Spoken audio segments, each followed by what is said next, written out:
And welcome to the Pride of Detroit PODcast. PrideofDetroit.com, Pride of Detroit on Twitter, Pride of Detroit on Facebook. We say it every time. You know where to find us. Go and download the podcast wherever you get podcasts, wherever podcasts are sold. They're not sold. They're for free.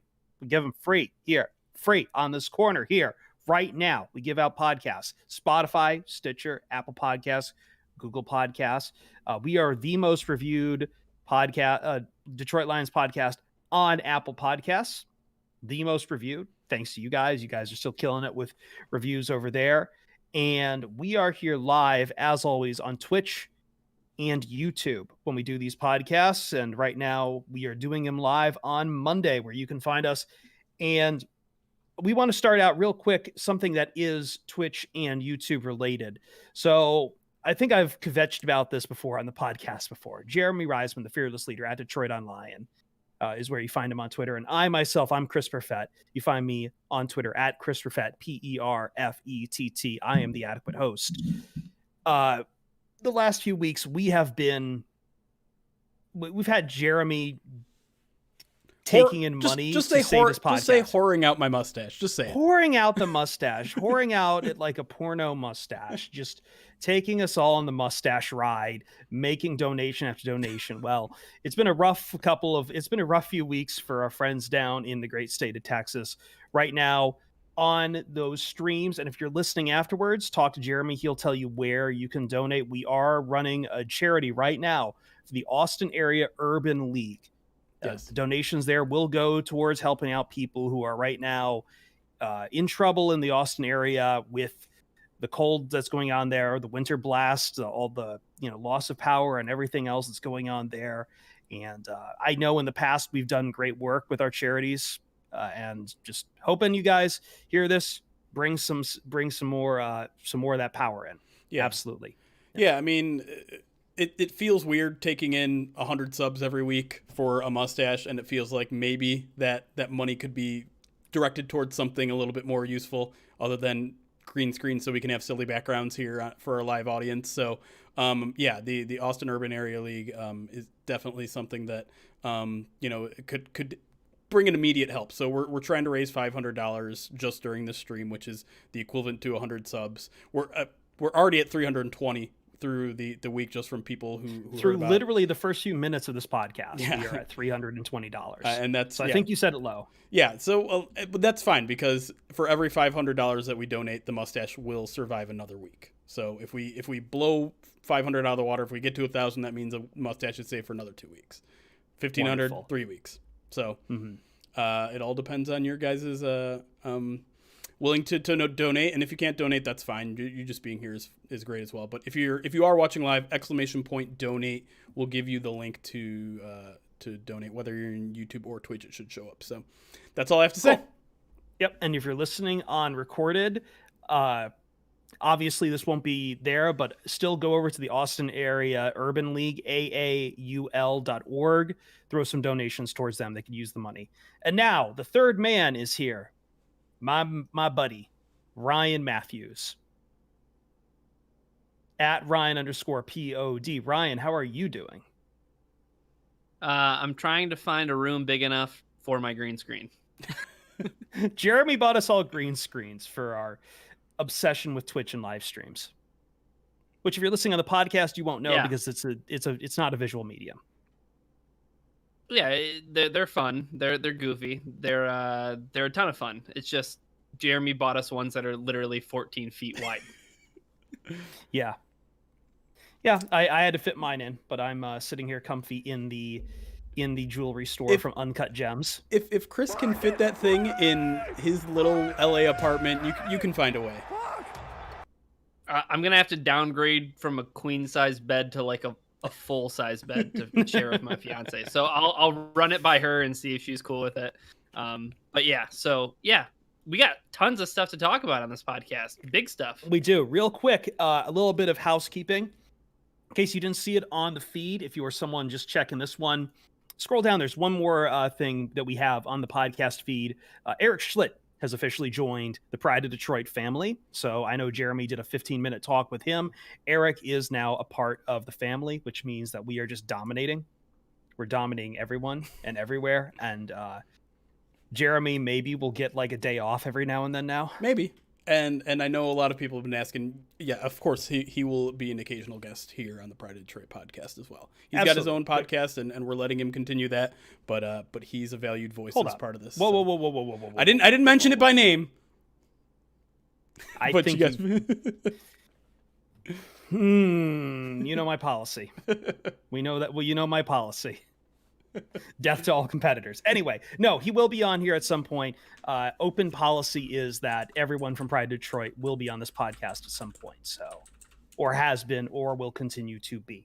It's an open community here. But I think we've played enough grab ass right now. We should get on to the big topic of the day, which is Kenny Golladay.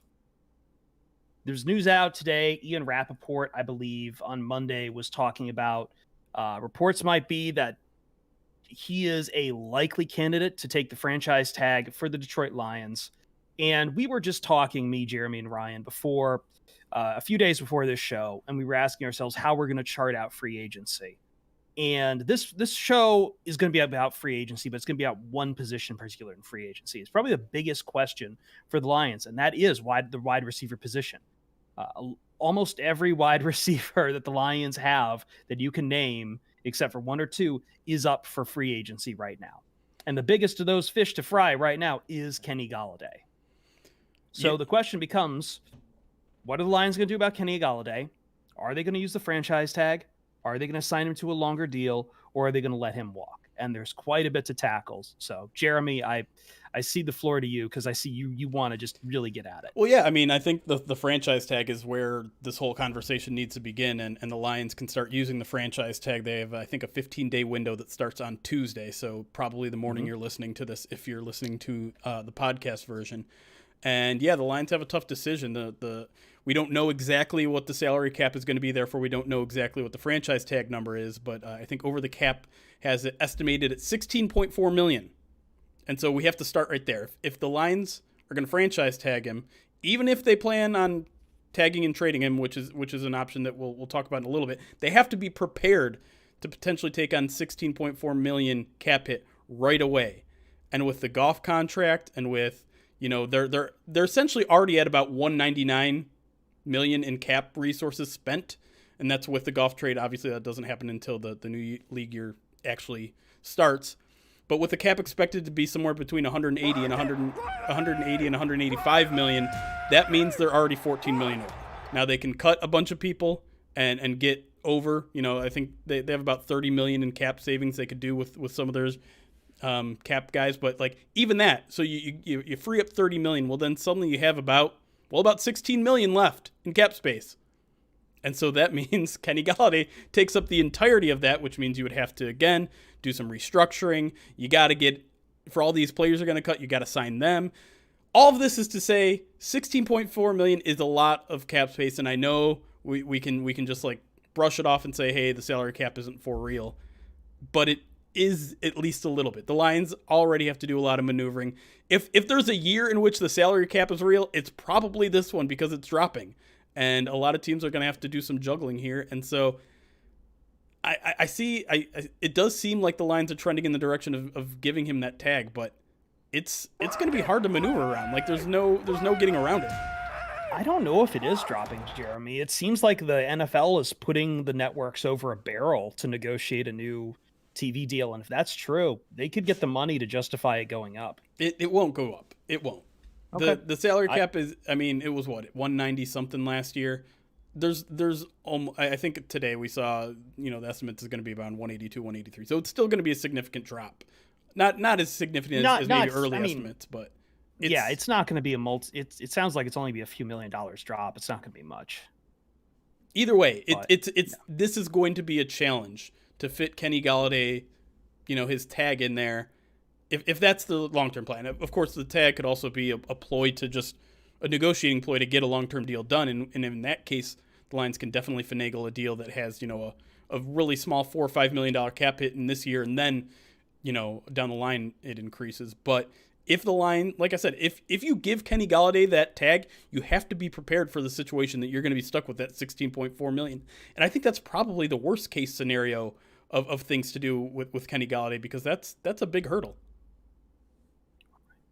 Yeah, I think it could get one step even worse, though, Jeremy. And not to say that things have deteriorated to this point, but could you imagine if the Lions wanted to franchise tag Kenny Golladay and then Kenny Golladay doesn't want to play football? I mean, Mm. that. Sure. I mean, this is a different regime. It's a new general manager. It's a new head coach. Maybe the stalemate that they kind of reached, because there were rumblings of a Kenny Golladay extension early last offseason. Right around, it was after Taylor Decker got his deal all situated. There was news that came down the pipe that I believe it was Ian Rappaport who mentioned, Kenny Golladay might be next in line to get a contract extension. Yeah. That obviously never materialized, but I don't know. I think looking at it's really hard to justify spending that much money on one player, even if it's at a position at which the Lions just have an absolute dearth of talent. And it's just tough. It's tough to sell me on Kenny Golladay, especially when you look at this wide receiver draft class. For the past few years now, it's been just so loaded and so stacked, and this year is really no exception. So the Lions they're kind of in a tough spot, and I hate to say it, but does it have anything to do with the Jared Goff contract? I think a lot of it does have to do with the Jared Goff contract. It's just, I mean, it's a lot compounded on top of the Matthew Stafford Sure. hit that you had to take through this year. So Right. it's not just Jared Goff, but I'm saying, like, all things considered, Everything with at that the trade, quarterback. Yeah. And I just don't see the Lions at a point where they really want to. I hate to even bring up the business side of it, because I feel like in sports we're ceding almost too much to the business armchair GM side of these conversations. But there's just no room where in the view of what the Lions want to do right now, where it's like, do you really want to be handing out that kind of money right now for Kenny Golladay? As you say, Ryan, it's very easy in this draft to go get wide receivers that you will have under that kind of team salary control for a while. And more to the point, looking at Golladay, I don't like to decide whether or not a guy is worth a contract, because I think the market ultimately decides that, what teams view as valuable. But he's had almost too short. I mean, his career, I don't know if there's enough numbers there to warrant what we're talking about, either a massive franchise tag or a massive contract right now. He had two years that were fantastic, 2018 and 2019. But I'm sorry to say it, he hurt himself by sitting out a lot of time in 2020. This is kind of the crucial year to see if it's not just a flash in the pan, but to see if that it's consistent production. And with a new quarterback coming in whose name is not Matthew Stafford, who, as much as I think Goff is getting a bad rap from people, Goff also doesn't have the cannon of an arm that Stafford has, which means that Golladay isn't the same kind of jump ball deep threat with a Goff connection as he was with a Stafford connection. I guess the question is he part of that longer term plan for the Detroit Lions? And will you shell out that money? Now, I think if you shell him out, Jeremy, on a longer deal, you can control that salary cap money for that first year. We've seen that. That's a lot of the creative bookkeeping that's going around the NFL. Is you sign him to like a 3-4 year deal, and you just shove all of his cap money to the backside, so that's not going to be a problem going into this year, and it'll be more of a problem as Jared Goff comes off the books. Yeah.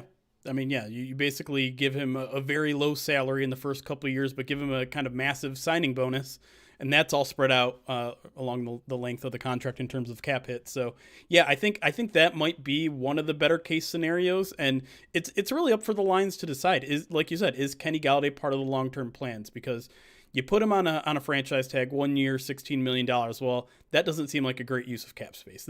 This 2021, I think we all agree, is not going to be a season in which the Lions are going to be competing for much. So hanging on to Kenny Golladay for a year just kind of kicks the can down the road. And I guess, maybe if you do it because you still want to come to a long-term deal and you'll do it in 2022 instead of 2021, that's possible. But you really put yourself in a bind this year if you decide to do something like that. I think maybe the second best option might be to move on. It doesn't. The tough part about that one, though, is, one, he's an extremely talented player. I mean, Ryan, you were banging the table 12 months ago saying this guy's a top 10 wide receiver. This guy is maybe even a top 5 wide receiver if he hits all of his kind of potential. And the cupboard is bare, right? You mentioned no Marvin Jones signed. He's almost certainly gone. Danny Amendola might be on the verge of retirement. Mohamed Sanu is a free agent. Jamal Agnew is a free agent. There's no one here. And you don't really want to get into the business of letting good guys go. That is what the previous regime did. And they maybe did it out of personality reasons over financial reasons. And when you're managing an NFL team, yes, you're going to have to make some tough decisions and let some good talent go every now and then. But I mean, I guess the plus side of it is, one, you're keeping that cap room to build a more full team, a more well-rounded team. And two, you're probably getting a third round compensatory pick, because I don't expect the Lions to be too active in free agency. And the Lions could use that compensatory pick in 2022. Yeah, the Lions can just use every draft pick that they can get their hands on, right? And so, the thing with Kenny Golladay is, does he fit into whatever your vision of the rebuild is right now? Like you said, Jeremy. But at the same time, he's probably the best player the Lions have on their roster right now. Yeah. Like, bar none. Like, he's the best talent that the Lions have on their entire roster. And you're going to let that guy go? You're going to let him walk? I mean, the optics of it are just, trading Matthew Stafford, letting Kenny Golladay go away in free agency. Man, if that's your plan, you really better back it up with that retooling job that you're doing, Brad Holmes, because it's gonna be tough. It's gonna be tough sledding in 2021 with no Kenny Golladay. You're not doing Jared Goff any favors. Poor guy. No, you're not. Jeez. We'll talk in another segment about where else the wide receivers are right now. But let me just say this, you don't want to set Goff up for more failure, right? It's not right towards that. I don't want to hear about the draft value of trying to flip Goff in later years, but it would be fantastic if you can make Goff work for you. I don't see him as the complete abandoned, kick this puppy out scenario that some other people everyone seems ready to give up on Goff. Yeah. Everyone except for the Lions coaches seem ready to say, okay, this guy is never, ever, ever going to be a quarterback. And we've seen that, that's a danger. I don't like when we're like that. But you know what hurts evaluating your great, if a quarterback is great or not, is you basically leave him with no weapons. Not every quarterback. There's a precious few quarterbacks out there that can do it without top flight weapons. Stafford can't do it without top flight weapons. You need at least a good weapon out there. And Kenny Golladay, if he is that top flight weapon, again, I think the length of his work or lack thereof does bring up some questions about, and maybe this is what we get into on the next segment too, is he really that great of a weapon? But for right now, looking at this Lions roster, I agree with you guys. He is the best player right now based on past production that the Lions have, except for maybe some pieces on the left side of their offensive line. Yeah. But I actually want to go back to another point that you made, Chris, in that I don't know if Kenny Golladay is going to be as big of a weapon with Jared Goff as his quarterback. Because you lose the deep ball. Yeah. I mean, it's not that he can't throw the deep ball, it's that he doesn't have the arm that Stafford does. We all know the Rams were play action, and that involved a lot of kind of short and intermediate throws, which is what Jared Goff is best at. He's got good touch. He's got a decent arm where he can kind of rifle it in short and intermediate routes. And in that case, maybe the Lions are just better to get maybe some short intermediate route runners, and they've already got a guy like TJ Hawkinson, and they got a guy like DeAndre Swift who could be a weapon in the offense without him. And so the need for a guy like Kenny Golladay is probably lesser, but he certainly helps because and a lot of the Lions receivers that were around for Stafford helped out the quarterback. He helped him out by catching contested balls. The Lions were great at that sort of thing, and that's something that Jared Goff would probably like, even if he can't throw it 60 yards downfield on a rope. Throwing a jump ball to Kenny certainly will make your stats look a little bit better maybe than they should be. So I kind of see it both ways in terms of his value to the Lions, but ultimately it's weird because if you would have asked me this about a week or two ago, I would have said I think the Lions have to tag him. I think the Lions have to keep some sort of talent on this team, and whether that means just a bridge towards extending him or a bridge towards a tag and trade, which again we'll get to in a second, it leaves a lot of good options on the table. But I think the ultimate thing that would drive my decision is that the worst case scenario is that you're stuck with that $16.4 million this year, which just seems to me like wasted cap space for a wasted year. And so I think my route would just be, let's avoid that at all costs. And if that means moving on from Kenny Golladay, then move on from Kenny Golladay.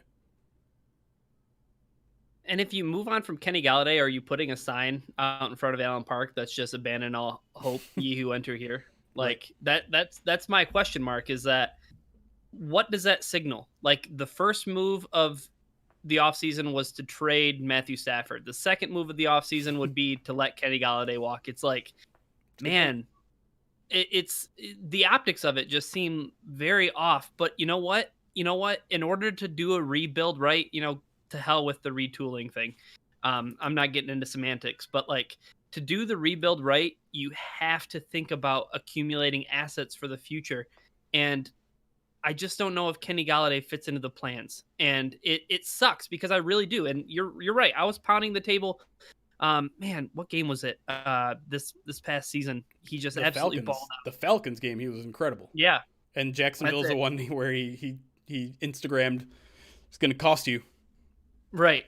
Yeah. And I mean, he wasn't kidding. And it's a really tough decision, but I think what the Lions have to do is they have to do what's best for the franchise 2-3 years from now, not just in the immediate. Yeah, you can't be completely maximal about it. We'll pick up this conversation on Kenny Golladay on the other side. I think there's a little bit more, and we'll start to get into the other wide receivers right now up for free agency that the Lions have, who is still left, and then later in the show, maybe about who they can even target at wide receiver in free agency, or maybe you go just the route of the draft, and we'll just talk about that next here on the Pride of Detroit PODcast. All right, we went a little long there, but that's fine. Good opening segment there. And guys, you guys rule, because we've already passed that goal at $740. Crushed it. I told you set it too low. That's no, I wanted to set it. I wanted to keep it the same as what our weekly goals were. Low expectations. Low expectations. But yeah, let me catch up on all those alerts here. Nick Coscarelli first came in with the prime sub for 23 months now. He said almost 2 years WTF. And then Uncle Indigo, another good supporter of our Twitch family, subscribed for 10 months now, 9 in a row. And then came the donations. First, LJ with the 100, Joshua Mercer with the 150, Merlin with the 20, Nick with the 100, and Brennan with the 50, which gets us to $740. Already halfway to saving this mustache for 2 weeks. Ridiculous. If you joined us late, !donate, whether you're in YouTube or Twitch, that will give you the link to donate. Let me know, YouTube, if you aren't seeing it, because this is our first time trying the Nightbot over there. So if you don't see it, let me know. Yeah, I saw someone triggered it earlier on, although I know you were having some trouble doing it, but I did see someone else triggered it with !donate. Yeah. That's what should trigger it both on Twitch and YouTube. And then ! If you want to know more about the charity, !charity will give you a link to the Austin area Urban League. And I think I said that incorrectly earlier. My apologies. Yeah. It's all good. Can we get the story on Chris, the Uncut Gem set? Sorry, I know I'm not like looking at it completely. My camera's off. I posted about this on Twitter. I'm about the tracksuit life now. So Ed Ryan's suggestion. I am now in Howard Ratner's shop with the aquarium. The Pride of Detroit. Oval. The Pride of Detroit family is very much obsessed with that movie. Mostly these two. It's a very chill movie. Yeah. Yeah, it's not a roller coaster at all whatsoever. It's like, even like just looking at Chris is giving me just an unfettered amount of anxiety. Like, it's a fantastic movie. It's a cult movie. I feel like it's a cult movie at this point. And listen, you spawn that many memes. Yeah, that's history. You understand? Lion in London just came in with another $100 Jesus. for the Austin I said it wrong again. Austin Area Urban League. Appreciate that. And I also want to say, over the past 4 or 5 days when we announced we were going to start doing that charity drive for today, I had 4 or 5, maybe even more Lions fans from Texas. So there is Lions family over there. They have it hard enough having to deal with Cowboys fans all the time. Let's help them out a little bit right now.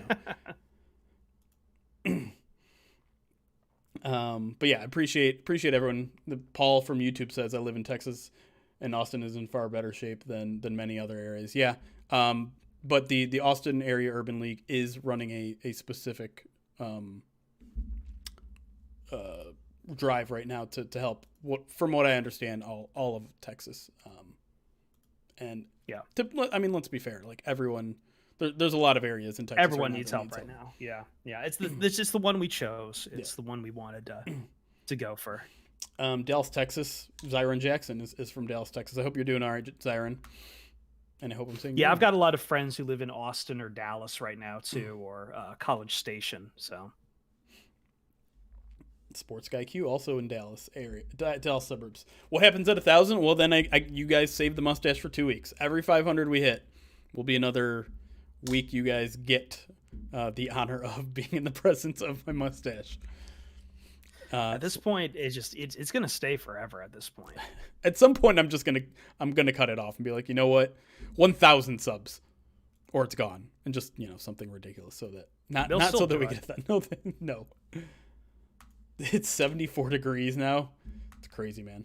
What's up, Aaron? Thank you for stopping by over on YouTube. Noscarella, you want a list cast? Let us know in Twitch chat what you want your list cast of. Top 5 Adam Sandler movies. Okay. So actually, I just did this the other week at Fox Sports Radio with my friend Lee DeLapp, who's one of the producers there. Who, hopefully, Lee is going to get the. I don't know. We're looking for new producers for Doug Gottlieb, so shout out to Lee. Do you want to go first, Ryan? Because I think I remember my list pretty well. Why don't you go first since you have your list already set? Okay. Well, I'm trying to remember all of them off the top of my head, but I really do think one is Uncut Gems. I think it's just genuinely like. As far as thematic and his acting range, that movie is it's really hard to. I'm not just doing recency bias on it. It's a side we never thought of Adam Sandler, and it's fantastic. So that's one. Two. I don't even think it's unfair to call it a cult classic at this point. No, but I mean, it just didn't. It got no awards. It was the problem. Well, that was the whole thing surrounding it too, right? Was that like Sandler was like, if I don't get an Academy Award nomination for Best Actor, then I'm gonna make the worst movie possible. Really quick, Megan Nesbitt just dropped 100, getting us $60 away from already doubling our original goal and keeping the mustache for 2 weeks. And then Shumpin dropped his Twitch Prime subscription here on the channel. He's been subscribed for 2 months now. Thank you. Welcome to the Pride. And someone just dropped $80. It hasn't shown up yet, but I do see we have just hit $1,000 already. One segment into the podcast. Man. All right, so number 2 for me on Adam Sandler movies is The Wedding Singer. I love that movie. Yeah. I think it's like that is the classic. That is the archetypal blueprint for can I even call it a rom-com, or is it more like a sitcom? No, it's rom-com. It is like the archetypal rom-com movie is The Wedding Singer. So that's number 2 for me. Number 3, and I feel like I have to choose between these ones very carefully. I think number 3 for me is Happy Gilmore. Mm-hmm. So, Ryan, do you have your top 3 while I'm trying to figure out my 4 and 5? No, I don't. This is really hard. This is one of the toughest things to do. Like, I'll be honest, like beyond just making an Adam Sandler list, my good group of friends in our group chat, we got into a spirited discussion about Adam Sandler or Jim Carrey. Like, whose movies can you remove from existence and be less worse off for it. I think Sandler's the answer there. Sandler, I think, is bigger than Jim Carrey. Like, unless you just really love, because I'm going to get into some heavy hitters here, but like, I can't think of anything besides for Carrey besides Truman Show that is like real. Eternal Sunshine, Man on the Moon. The Number 23. Just kidding. Craig, thank you for the 11 months. Uncle Indigo was the one who brought in the $60 and got us to 1,000. And Jay Russ subscribed with his Twitch Prime for the second month in a row. Welcome, everybody. Thank you for all the support, both in terms of giving to the Austin Area Urban League and the channel. Always appreciate that as well. I got my 5. Okay. Sorry. I think number 4 for me. I saw some people saying it. I feel like Funny People has to be number 4 for me. I forgot. The movie was like 20 minutes shorter. That's Judd Apatow loves himself some long ass movies. Yeah, man. And then I don't know. I'm trying to find something at my 5 besides Punch Drunk Love, but I'm really like struggling without really going into like my cult favorites. And I know I don't have Billy Madison on here, but that's because I feel like Billy Madison is the same movie as Happy Gilmore. Yeah. So I want to only have one of them here. That's but fair. go on, Jeremy. Well, I'm just gonna spoiler it. Punch Drunk Love is one of my favorite movies of all time. So it's my number 1. Fantastic. I mean, it was the first kind of foray into serious movie for Adam Sandler, and I thought he pulled off his kind of weird, awkward character perfectly, and loved it. Billy Madison is my number 2, only because it was like I think a lot of that is nostalgia. It's the first Adam Sandler for a lot of people. Yeah, I watched that movie more than probably any other movie as a kid, and love it. And it's stupid and it's ridiculous. And if it came out today, I would say this is stupid and ridiculous. And why do people like it? But it came out. It hit the sweet spot for me. I was a huge Adam Sandler fan when I was young. I had all of his dumb little albums as well. So that one is right in my wheelhouse. Wedding Singer, number 3. I think you covered it well. Number 4, Happy Gilmore, right after Billy Madison. Again, kind of in that sweet spot for me. And then I wrote down Wedding Singer twice. God damn it. Wait. Just put Uncut Gems there. No. I don't. You know what? We'll put Big Daddy. Listen, I'm looking at the Rotten Tomatoes rankings, and they back me up. Uncut Gems, number 1. 2 for them is the Meyerowitz Stories. 3 is Punch Drunk Love. 4 is Funny People. 5 is The Wedding Singer. Why are we fighting, Harry? What did I say? What did I say? Is it The Wedding Singer? Or no, you like Happy Gilmore more, right? Whatever. Little Nicky's good, but again, like no, it's not. No, it's not. No, Little it's Nicky's not. bad. No, it's good for being stupid. It's I see, but I also liked Big Daddy a lot. So Big Daddy's good. Big Daddy's legitimately good. But yeah. I mean, I'm just thinking because I feel like Little Nicky kind of falls in that same vein as like the weird shit like Coneheads and You Don't Mess with the Zohan, where it's just like it's just dumb good movie. Mr. Deeds is pretty good. Yeah. No one's mentioned Spanglish. I never saw Spanglish. Was that actually? I never saw Spanglish. I never saw Spanglish either, but I'm a big fan of the Meyerowitz Stories, so that's actually in my top 5 for sure. Know what that is. It's good. It's got Ben Stiller in it, Dustin Hoffman. He plays their dad, who's like an artist who never quite reached like the pinnacle of his career or broke into the mainstream. And yeah, it's good. It's actually like I was watching it the other night because it's on Netflix, like every other Adam Sandler movie. None of us ever said Waterboy either. I don't like Waterboy. I'm sorry, I don't really like it. It's like in the same vein as Little Nicky. Like I would put Waterboy like a ring above it just because of like the football element. Like Little Nicky is just such a stupid premise for a movie. But my 5 in no order. We already covered them: Billy Madison, Happy Gilmore, Uncut Gems, The Meyerowitz Stories, and Punch Drunk Love. That's a good 5. I mean, try to come up.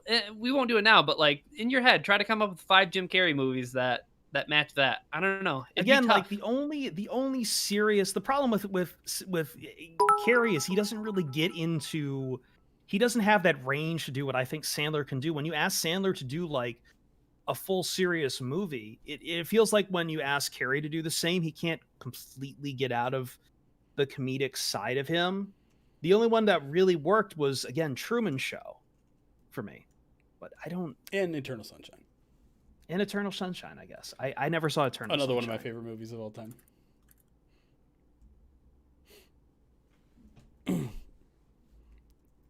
I don't know. I'm not going to get into this, Carrie. This is the most like contentious impromptu list cast we have had. Who was responsible for this one? Was it It was Coscarelli. Coscarelli. It was Coscarelli. Way to go. Mughal, Punch Drunk Love and Uncut Gems. No thanks. Both terrible movies. You can see yourself out. The door is somewhere around you, and you can see yourself out of it. Meanwhile, don't apologize. No, he should. This was fantastic. Like, we haven't had this contentious of a list cast in a long time. 51st Day. I don't know. I think that once Sandler got a little too deep into like the rom-com movies, that's when I was out. Because then again, like you can just hit Wedding Singer, right? Yeah. Like that's the problem is 51st Date doesn't bring anything to the table that you didn't get done better in The Wedding Singer. Underrated movie, like it's probably knocking on my door to be an honorable mention, is Click. That movie is just like, it's super sad. Like, I don't know. I know someone in chat who cried in that movie. I'm not going to out them, but I know someone in our chat who cried at that movie. I cried in that movie. That movie's sad. That movie's so sad. I didn't see it. It has Christopher Walken in it. He plays the Angel of Death. It's awesome. The one movie of Sandler's that I really can't get into, and I see Rotten Tomatoes has it at 6. It's Reign Over Me. Seemed very that seemed like a really ill-advised movie for Sandler to do. Yeah, that movie was just really sappy and sad. Like, it was very. There's nothing fun about it. Yeah, but it was very awkward. It was trying to do like 9/11 trauma, and it just came off so flat.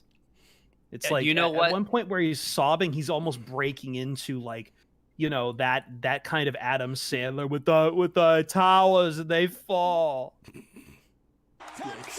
Yeah, nobody clip that, please. The one movie of Sandler's that really hasn't aged well is I Now Pronounce You Chuck and Larry. That's like, jeez. It was on cable the other day. It was on cable the other day, and I was like, this is not acceptable. This is not acceptable. Like, this movie came out within the past 20 years, and it's aged worse than an Eminem album. You're like taking shots at our chat here. Wow. Careful. I've never. I know it's an anime movie. I've never seen that Hotel Transylvania stuff, but apparently that does really well. It's fun. Is it? I hear that. That's critically acclaimed, isn't it? They made a second one. They've made a 3 third of them. one. Okay, they made a third one. Yeah. You know what I respect the hell out of Adam Sandler for too is that once he got big, he just started making destination movies that included his family and his friends, he's like, and all of his best friends. Like, hey, let's all just go to Hawaii. That's fantastic. Ben Stiller kind of does the same thing. Like, Ben Stiller is like, you know what? I'm just going to make movies with my friends, and if they work, they work. Airheads is an underrated answer from Megan Slays. Actually, you know what? I said Billy Madison was my first Adam Sandler. I take it back. My first Adam Sandler was, and this is not a good one, but it was Coneheads. Farley's in Coneheads. What? Chris Farley's in Coneheads.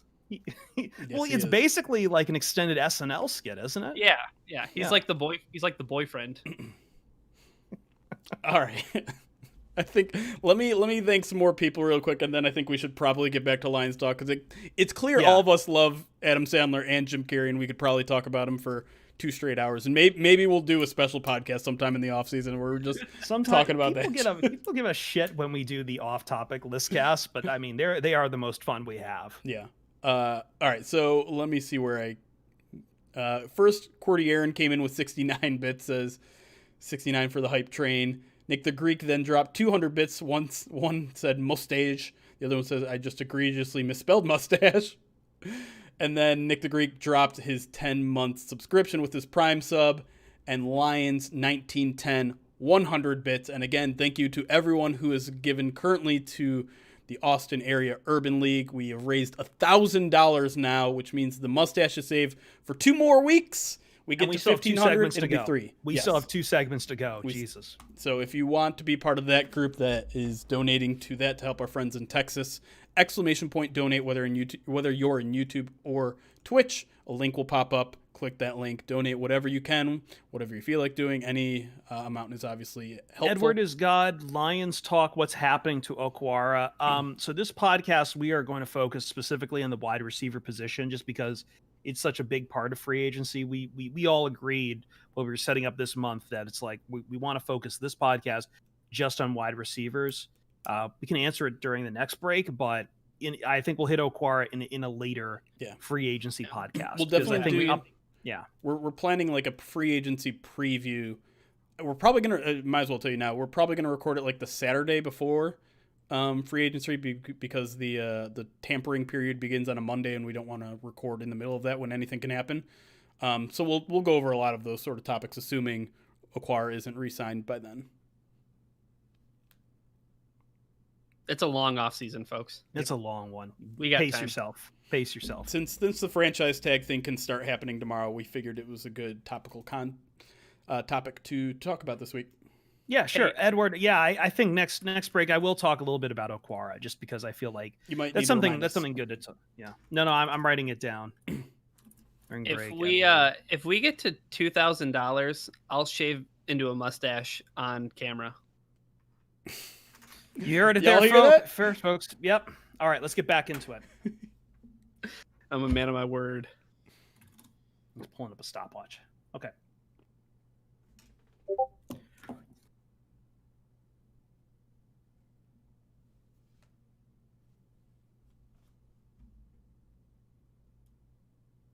Welcome back to the Pride of Detroit POD-cast, where during the break we hit. So this is just the first 20 minutes if you're listening at home or on your way to work or in the recorded version. Just to know, within 20 minutes of podcast power in real time, we raised $1,000 for the Austin Area Urban League.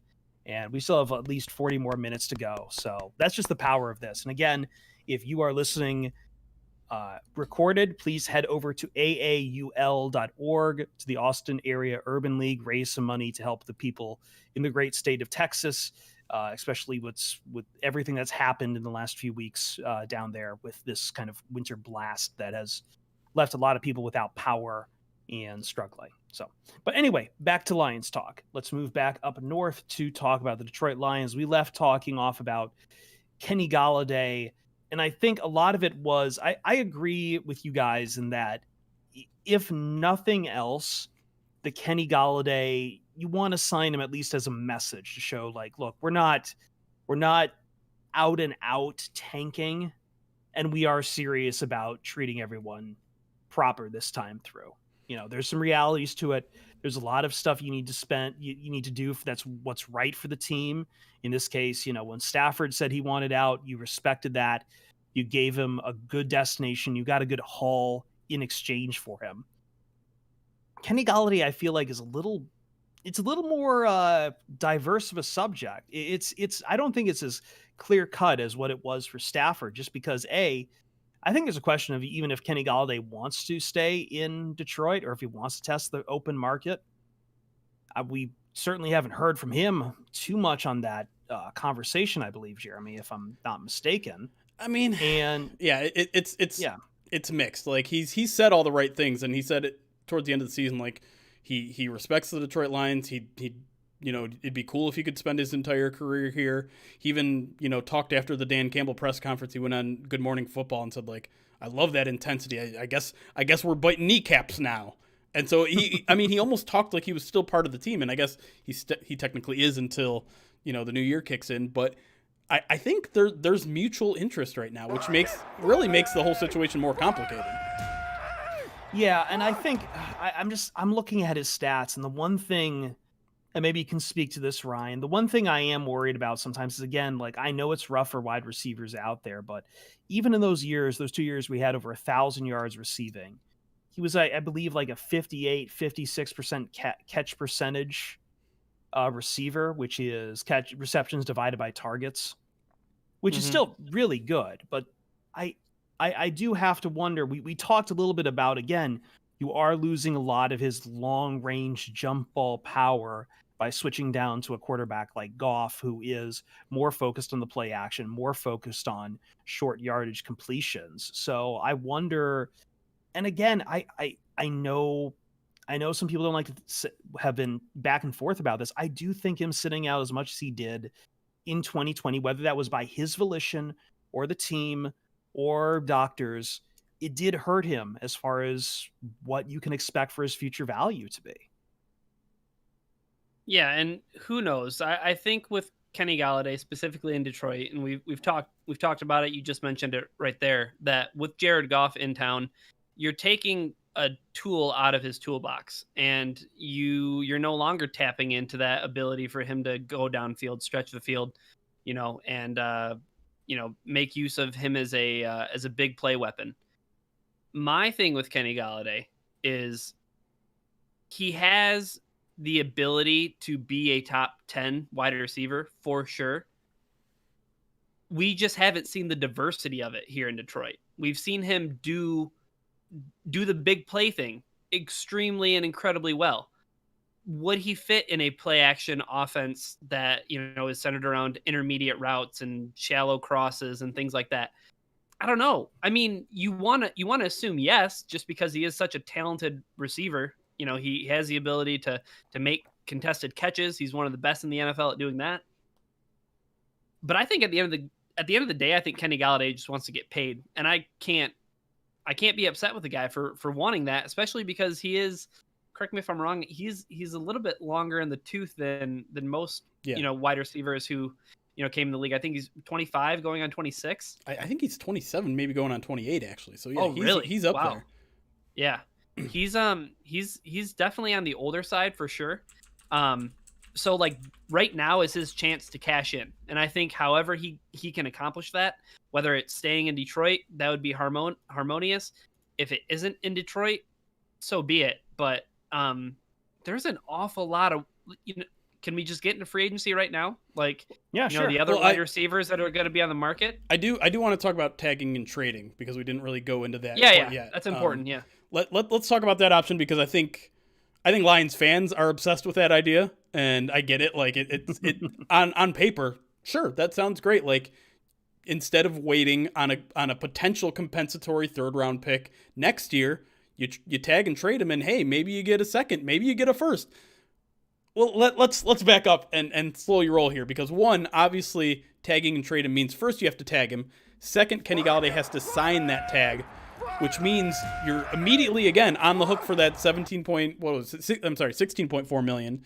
You don't have to necessarily pay it right away, but you're saying like, all right, well if we can't find a trade partner, we're gonna have to eat that. And like I said, I think that's probably the worst case scenario out of what happens is paying that 16.4 million for a single year. But you also lose leverage in a trade because now teams know that that's your like the worst case scenario for you. You're trying to ship him now because you don't want to eat that big cap. The team's trading for you know that. Kenny Golladay knows that, so he might not be as willing to turn in a long-term deal. And I don't know. This is a wide receiver free agent. We're going to get into it in a second. There's a lot of free agents out there. There's a lot of good players in the draft out there. We've seen young rookies come into this league and dominate. I don't know how big of a market there's going to be for a Kenny Golladay tag and trade for a 1-year contract worth $16.4 million. You look at the last time, really quick. The last time a wide receiver was tag and trade, and it was Nick Baumgartner who pointed this out, was Jarvis Landry, who was about the same age, maybe a little bit younger, had better stats than Kenny Golladay does at this point, and they got a 4th and a 7th for him.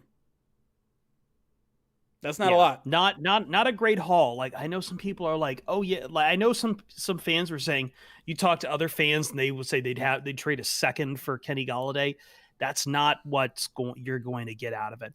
And again, I think we touched on this in our first segment, Jeremy Ryan, that this is a very deep draft for wide receivers. And more to the point, kind of like how the value of spending a high round draft pick on a running back, that value dropped off. We're not far from that happening with wide receivers because there's just so many of them now across the NFL. I think great ones, like there's going to be at least 3 that go in the first round, I believe. Devonta Smith, of obviously being the biggest name there, the reigning Heisman winner. But there's going to be plenty more wide receivers deeper in the draft. You're going to continue to get value, maybe even into the second day of the draft, late second day, excuse me. So other teams know that too. So I think that's both a problem, both for Kenny Galladay's value and for the value of any proposition to tag and trade. Yeah, I mean, look around at the rest of the free agents that are available in 2021 when it comes to wide receivers. You got a name like Allen Robinson, who I think everybody would agree would be the number one wide receiver option that anybody can go out and get at this point. Because I just looked up Kenny Galladay's age. He's 27. He's going to be 28 next season. Yeah, he turns 28 in November. So Allen Robinson is still remarkably talented, productive. We haven't really seen him with a top tier quarterback. So I think you can count on Allen Robinson being a guy. Chris Godwin is a free agent. I mean, that's another guy that I would definitely prefer over Kenny Golladay. His NFL. I mean, you talk about a guy who can just dominate from any position on the field, lining up and running all different kinds of routes. I think Chris Godwin's up there. And there's some question marks. I mean, Juju Smith-Schuster, another guy who, we've seen the really good Juju. We've seen the, just okay Juju. So not really sure who he is. But again, that's kind of like a risk that I think maybe people outside of Detroit, they view Kenny Golladay obviously a little bit differently than I think a lot of Lions fans do. And I think that's why they get caught up in you could get like a second round pick for Kenny Golladay. I don't think that's the case. I mean, I just listed off 3 guys who you could make a really easy case for not having to give up any draft pick compensation, going out and getting them as free agents. And, you save yourself a draft pick. And Chris already alluded to it, but the amount of wide receivers that are available for the taking in this year's draft class are just, Jalen Waddle, Jamar Chase, Devonta Smith, already mentioned, Terrace Marshall Jr., Rashad Bateman, Rondell Moore, Kadarius Toney. I mean, you're talking about that's 7 guys right there that, according to the Draft Network, first round grades. I mean, yeah. That's an awful, and that's not saying the Lions need to take a wide receiver at 7 necessarily, and that also doesn't include Kyle Pitts. But there's just so many options. I mean, like in the top 100. In the top 100 prospects, according to the Draft Network, you got I think at least 14 or 15 wide receivers. I mean, you can get a wide receiver on day 2. That's not going to necessarily be Kenny Golladay, but remember where the Lions drafted Kenny Golladay? He was a 3rd round pick. Yeah. I mean, 3rd round picks can hit, and especially when you got a guy like Brad Holmes who has a pedigree of drafting guys like Cooper Kupp. Yep. He goes deep in the draft to find these guys. And unfortunately, this is the other part of it for Kenny Golladay, and it's why he missed so many games. And our motto here at Pride Detroit is there's no such thing as being injury prone, but he has been injured over the course of 4 years. And he's missed game time with a lot of those injuries. In 2017, thigh hamstring strain grade 2, missed 5 games. Chest sternum bruise, he missed the season finale in 2018. The concussion in December of 2019, he was able to play I think he was able to play for the rest of the season there. But then the thigh hamstring strain he suffered this year, where he ends up missing 2 games, and then we don't really see him again for most of the season with the hip injury, right? Yep. Yeah. Yeah.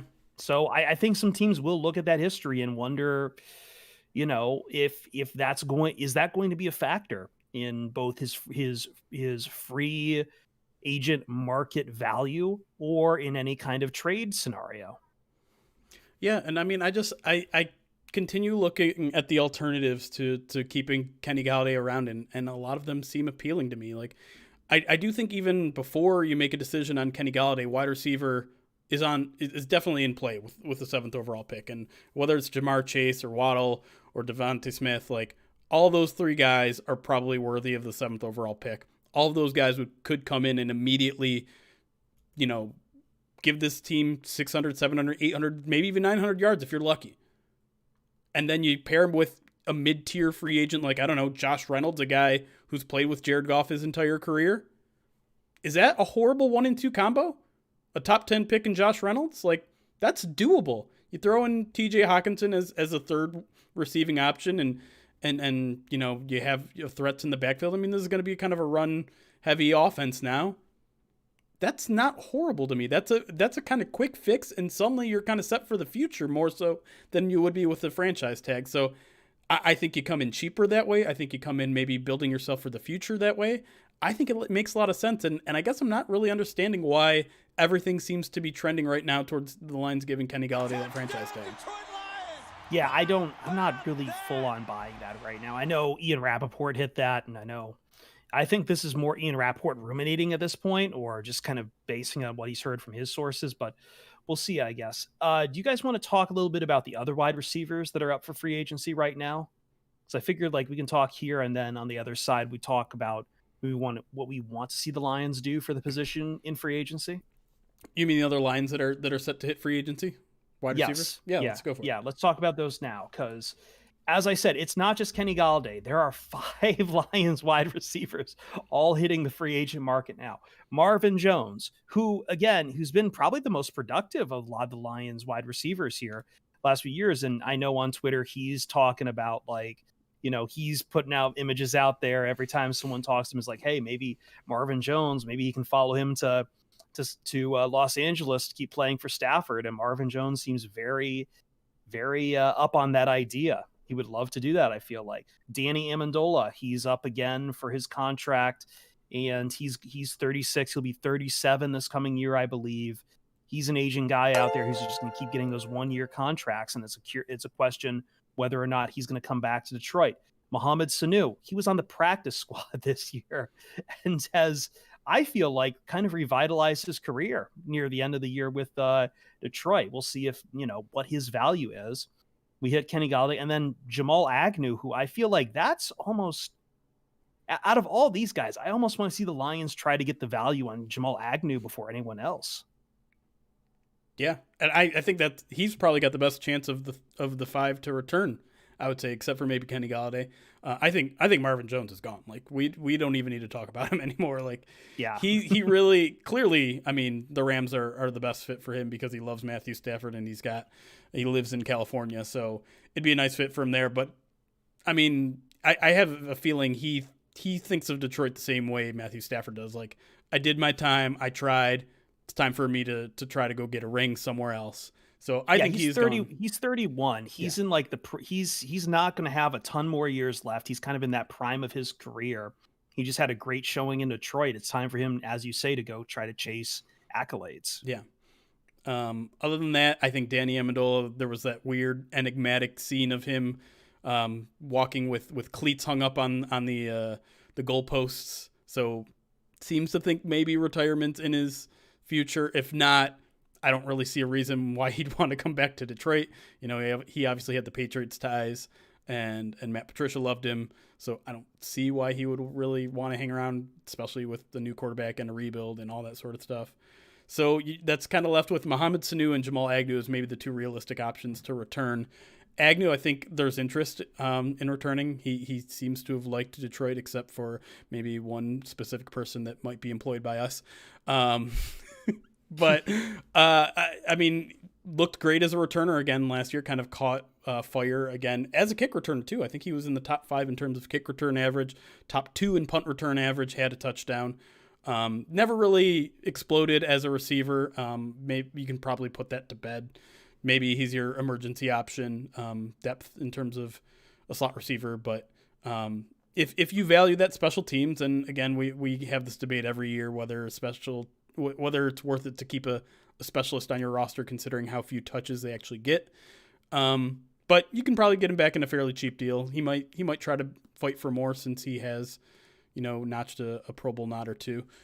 And then Mohamed Sanu, as you mentioned, definitely improved as the season went on. Again, probably a fairly cheap option. The question is just interest in coming back for a whole new squad, a whole new rebuild. He's up there in age as well. So I don't know.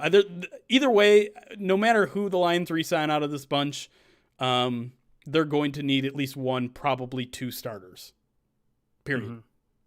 Yeah, because now we've got down to like what? You've got Quintez Cephas on team control, and then I think the rest of the guys are basically reserve future clauses. Pretty guys much. like Victor Bolden or Tom Kennedy. I'm seeing. Yeah. Did we say his name though? Geronimo Allison. Geronimo Allison. The guy, yeah, he opted out last year, so he's technically still under contract. But I mean, what's there to say about Geronimo Allison? But you know what? I think what there is to say about Geronimo Allison really goes for Mohamed Sanu and really goes for Jamal Agnew. I think the Lions are going to be interested in these guys that they can get who want a chance to prove themselves and want a chance to maybe play their way into a contract. I think even Josh Reynolds might even fit into that. Not saying that he'd come cheap, but like he would be a nice alternative, as you mentioned, Jeremy, to spending a boatload of money on Kenny Golladay when you could maybe draft a wide receiver early, maybe move back a little bit, maybe draft a wide receiver and then get a guy like Josh Reynolds. Well, now then all of a sudden wide receiver is not such a big problem, and it doesn't hurt so much that you have the rest of your depth filled up with guys like Mohamed Sanu and Geronimo Allison and Jamal Agnew. But it's just hard at the beginning, and it's been so long since the Lions have done like a rebuild, right? Like, I mean, it's just been so long. So it's almost like we have to reacclimate ourselves with how these things work. And I think the thing that a lot of people need to keep in mind, as a lot of these guys are, turning themselves out. Like, I agree with you. Like, Marvin Jones is out the door. I mean, he's got 2 feet out the door. He's just putting his hand back in to shut off the light. Okay. Danny Amendola, I don't see a reason why he'd come back. I think now the Lions are in this position where they need to think about how they can most economically put together a team, especially with this year, the cap constraints, the Jared Goff thing, the Matthew Stafford thing, the lowering of the cap. I mean, the Lions can only cut so many players because they need to have 53 guys. Yeah. I mean, that's the conundrum that I think they're gonna kind of be faced with here, especially if you're paying one guy to play wide receiver for $16.4 million this year. And that might have to be the sticking point when it comes to these deals. But let's take a quick break. When we come back on the other side, maybe we can start looking at who all is out there the Lions could go get for wide receiver at free agent, or if we'll also answer the question, should they just forget about it and just go and try their luck with the draft? Plenty of options out there. We'll see how they build out the roster. But for now, we're taking a break. Be right back here in a couple seconds on the Pride of Detroit PODcast. Okay, I want to highlight this fight that's been going on in the YouTube chat because it's psychotic. It's utterly psychotic. Don, Paul, both Paul, you got to chill out, man. You really got to chill out. For those who are missing it, Paul is basically tried to tell all. I don't even know what started it, but dude, this is like caller radio here, where someone tries to say they played football at a higher level than everyone. And unfortunately, they ran into a guy, Don Burr, who played at Louisville and Austin Peay. And now Paul has claimed he's played in the NFL, ruptured his Achilles, but won't say what team or where or how many years, and has fallen back on the tough guy version of, I don't have to explain myself to people. Good stuff, guys. The thing is, I occasionally see YouTube chat because I have a program that puts YouTube and Twitch chat together. And all I see is Paul, you're saying this, Don, you're saying, those guys are not paying attention to what's going on here at all. Yeah, there's a lot of stop spamming emotes, warning, stop spamming emotes, messages being deleted. Nightbot is doing work. Let's just say that. We might need a YouTube, what do you call it, moderator? Moderator? I'm not doing it. Whatever. No. I'm not doing it. Anyways, YouTube, get it together. That's all I'm saying. Anyways. Let me catch up on alerts. We got $50 from the Sandman during that segment to the Austin Area Urban League. Thank you for that donation. Cordy Aaron came in shortly thereafter with $25. Joshua Mercer resubscribed to the channel for 8 months, and then Nick the Greek 420 with the 100 bits saying, "What is the point of Jamal Agnew?" Which is, of course, in reference to the Alex Reno tweet that got him. Yeah, in, someone Jamal was Agnew. asking, it was Alex Reno. Listen, when we say someone pissed off someone on Twitter, 99% of the time, it's Alex Reno. Alex Reno has started to fight. Alex Reno has this preternatural ability to say something about a player or a person or a coach or a person in the sports media. He will never tag them, and somehow they will see that tweet and they will quote tweet him and just get so mad at him. He's done this for years, as long as I've known Alex, who was like he got in trouble with someone from CBS Sports, I think. Maybe, and that's the thing. Like, he's so benevolent in person. Like, he's not a mean-spirited dick person at all. He just doesn't have a filter on Twitter, and he But just it's not even says, that, yeah, because this person is bad. But it's not even that, because there are 1,000 millions, hundreds of millions of people who tweet that sort of stuff before. He just, for some reason, he's the one that always gets caught. They pick Alex out. They pick Alex out, and we don't know why.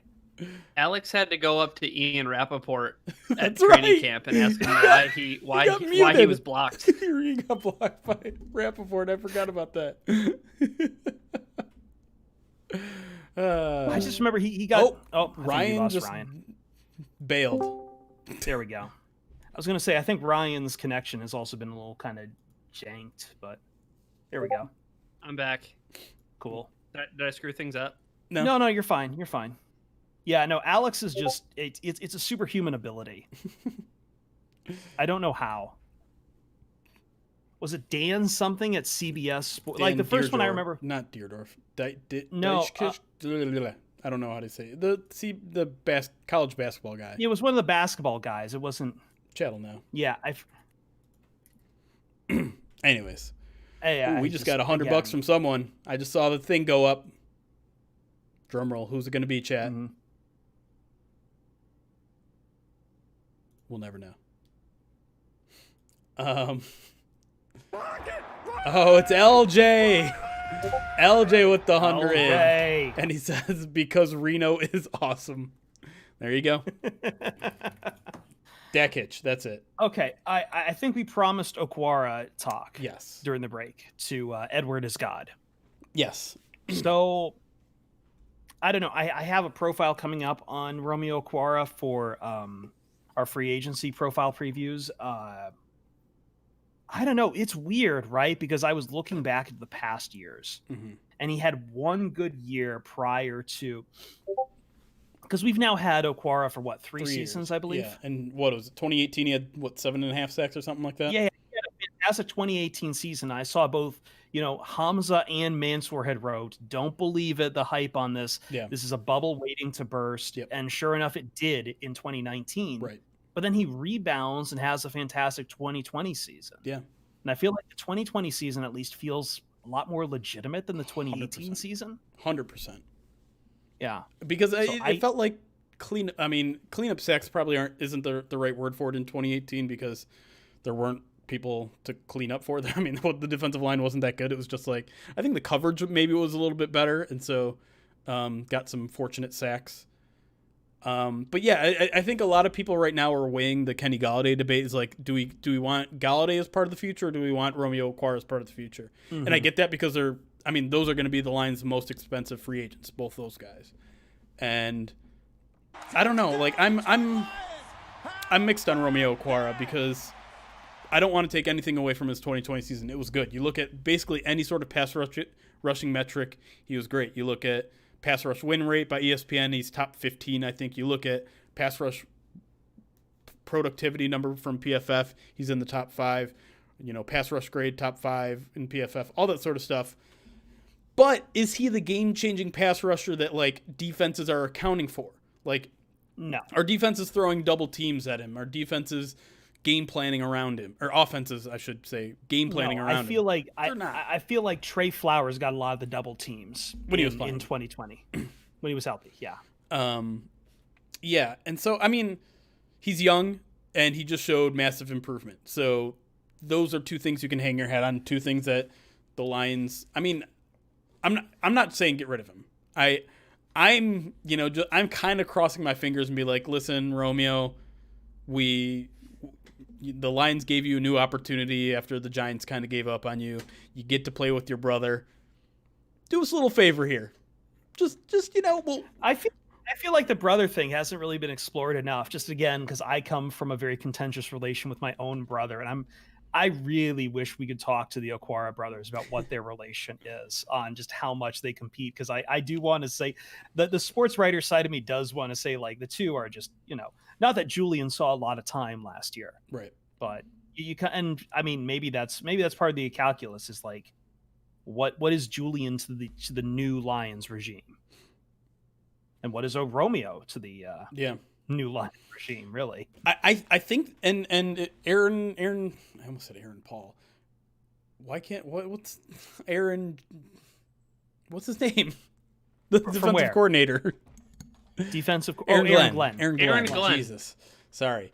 Aaron Glenn said specifically like, yeah, we'd like to keep Romeo around. He's a pure pass rusher. Thank you, chat. And the Lions don't have those. Let's be clear. Like even Trey Flowers is not a pure pass rusher. I think if we're talking about pass rushing talent on its own, it might be Romeo Okwara first and everyone else second. And so you don't want to get rid of that, but cap concerns like I think yes, you prioritize him over Kenny Golladay, but do you want to? I don't think you want to franchise tag him. That's too expensive. I think maybe I wouldn't.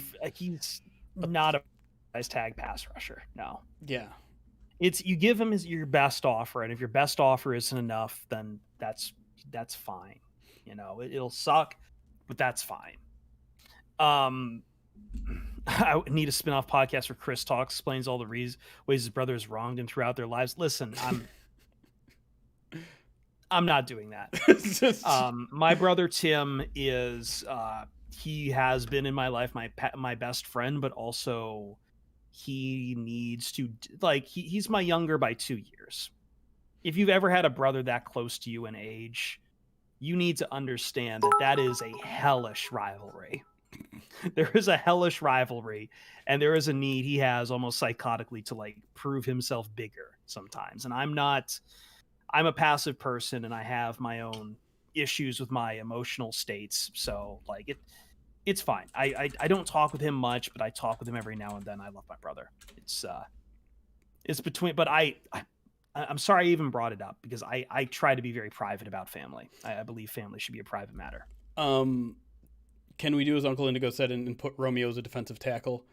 No. I think the agent would fight that tooth and nail. And even then, the franchise tag number for a defensive tackle is $14.2 million.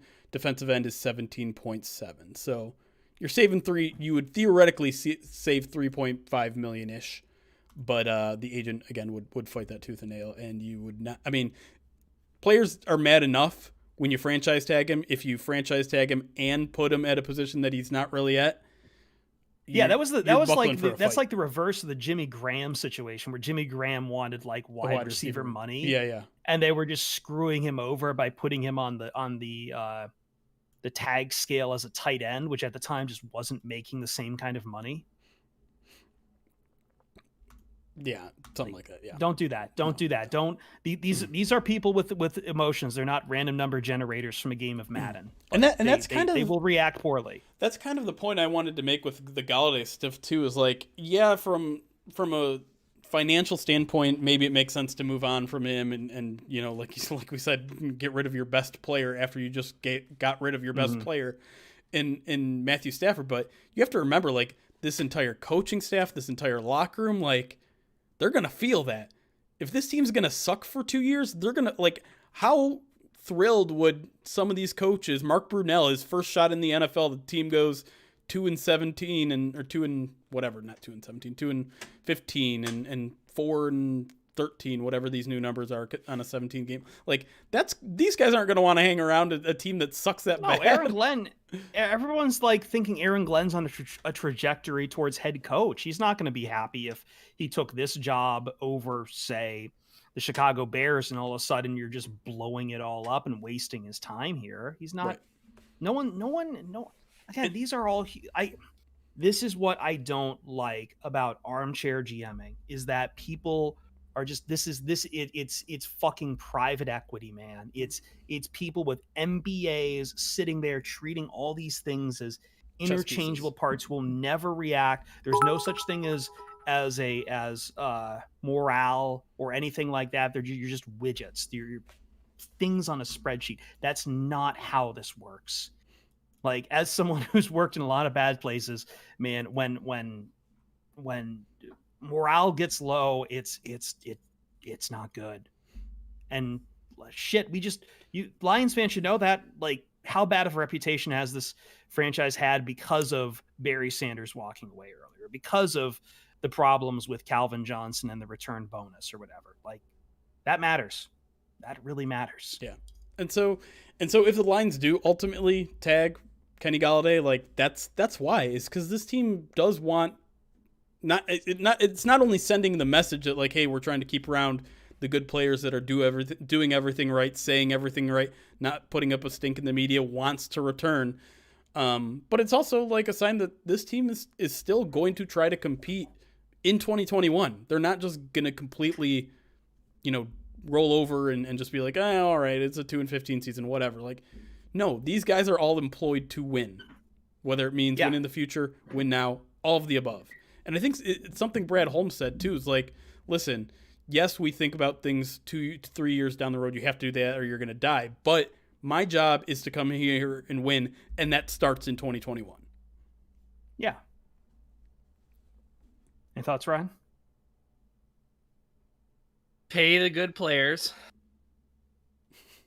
It's funny because, like, we pay that man his money. We've all basically said both sides for Kenny Golladay. I think that speaks to just how difficult of a situation it is. I like to. I'm just so glad that I don't have to make that decision. Yeah. I'm just so glad that I don't have to make that decision. None of us have the power to make that decision. So, like, if we're just investigating all sides, I think the worst thing that I've hated doing recently is just getting into arguments with people where it's like, okay, you have to have a stance on Twitter about what you want this team to do, and you have to live and die by that stance and just base your entire, like, being on that. I can't. Not me. I deal with solid matter here. Really quick, catching up on alerts. Nick the Great gave out, it looks like 500 bits in 100 things. We're not going to get into the Chris family stuff, but he does say next Zoom interview, Jeremy needs to use a cat with a mustache as an avatar.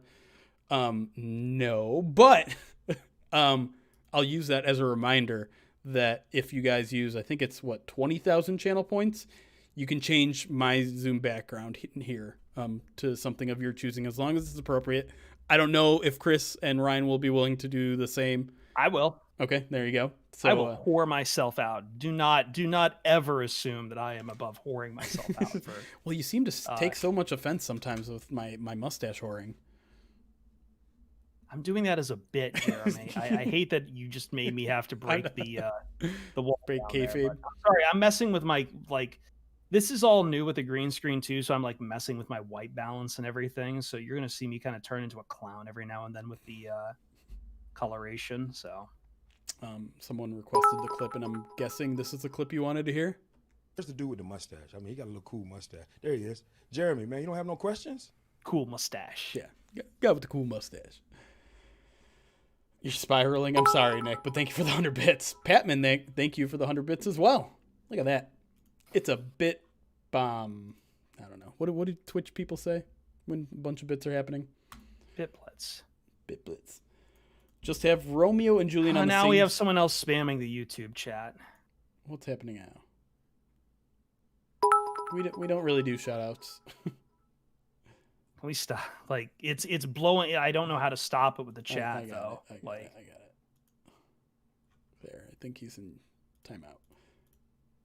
I hope I got the right guy. Yeah. Okay. Joshua with the 100 bits says, just have Romeo and Julian on the same side, with Romeo at defensive and Julian at outside linebacker, then always have them mic'd up while they talk shit to each other. That would be fun. I mean, that sort of, like, brother partnership stuff is fun, and it's a bummer we didn't get to see much of it last year because Julian I was going to say, like, I know I just did the other week, the Pouncey brothers both retired, and those guys are twins, too. Yeah. But, like... Let's just make sure the Watt brother thing happens, because we don't want to see J.J. Watt in Green Bay, right? No. For that, yeah. I don't think he wants to go to Pittsburgh. Like, Why not? Pittsburgh's not going to be good. They're not going to be good. They are not going to be good. I will stand by this. They are not going to be good next year. They have Ben Roethlisberger is coming back, and he's owed a crap load of money, and he's not going to walk away from it. And the Pittsburgh Steelers are not going to get Ben Roethlisberger to walk away from it. And that team is deteriorating before your eyes. Bet. Their GM should have just jumped ship and maybe joined a team that was trying to knock down his door. I really gave up on the Lions getting brothers to play together when they couldn't get Champ Bailey. God, that's old school. Champ and Boss. Their parents are awesome, by the way. Naming their kids Champ and Boss. Champ and Boss, man. I feel like I've said this on the podcast, but I had a friend who wanted to name his son Champ and his middle name be Ian. No. Champ Ian. Fill in the blank. Well, what's that guy that's coming? Is he coming out in this draft or not? Is DeColdis Eva? I forgot about that. DeColdis to Eva do it. No, it's DeColdis Crawford. Yeah. Is he still with LSU? I think he's still with LSU. Idea. Third segment.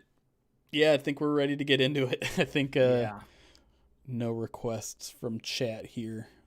Everyone's laughing at Champion, though. No. Good. No. Hey, Lauren, Jason Lauren, shout out to your wife. Yeah, real quick from YouTube. She just defended her dissertation today. She's now a doctor of education from the University of Southern California. Hey. Love to hear that. Love to hear that from the POD listener family. Yeah, and one more thing just before we go to break, or out of break, I should say. In case you're joining late, that big thing on the bottom that says $1,175, that represents what we have garnered so far for the Austin Area Urban League. We are trying to help our friends in Texas who are obviously hurting from the winter storm. A lot of people still without power, a lot of people still without clean drinking water. ! Donate if you want to help those guys out. Anything would be appreciated. We're trying to hit goals in segments of 500. We've already hit it twice, which means my mustache is staying for at least 2 more weeks. We're $325 away from a third week where it is saved. If you want to learn more about that charity, ! Charity will give you a link to their website if you're interested to see where that money exactly is going. We appreciate anything that you guys give. We've already hit our original goal of $500. We've crushed it. So appreciate everyone that has given so far. But if you want, or you don't know what any of that is, ! Donate. All right. Let's sorry, I'm just pulling up some lists here of like wide receivers that are available on the market right now. So Space Kataz is down there in Texas. Hope you're doing all right. This shit's fucked up right now. Yeah, it's crazy. It's things you wouldn't think you'd see in this country, let alone just because of a winter storm. It's crazy to think that can happen, and it's something that's just unacceptable. And if anyone can help out in any way, it's much appreciated. We got to have each other's back in crazy times like this. Things were already crazy enough in this world right now with COVID. To have people go through another devastating thing like that is insane and unacceptable. So let's help each other out. Yep. Got to see each other more as neighbors than anything. I know I vehemently disagreed with someone who, like, don't show off your biases on Twitter because I'll come for you. Like, I lived in a state that was just on fire. Like, we all need to be like stopping with the trying to own everyone and just fucking like everyone needs to be a neighbor. All right. Anyway, let's get back to it.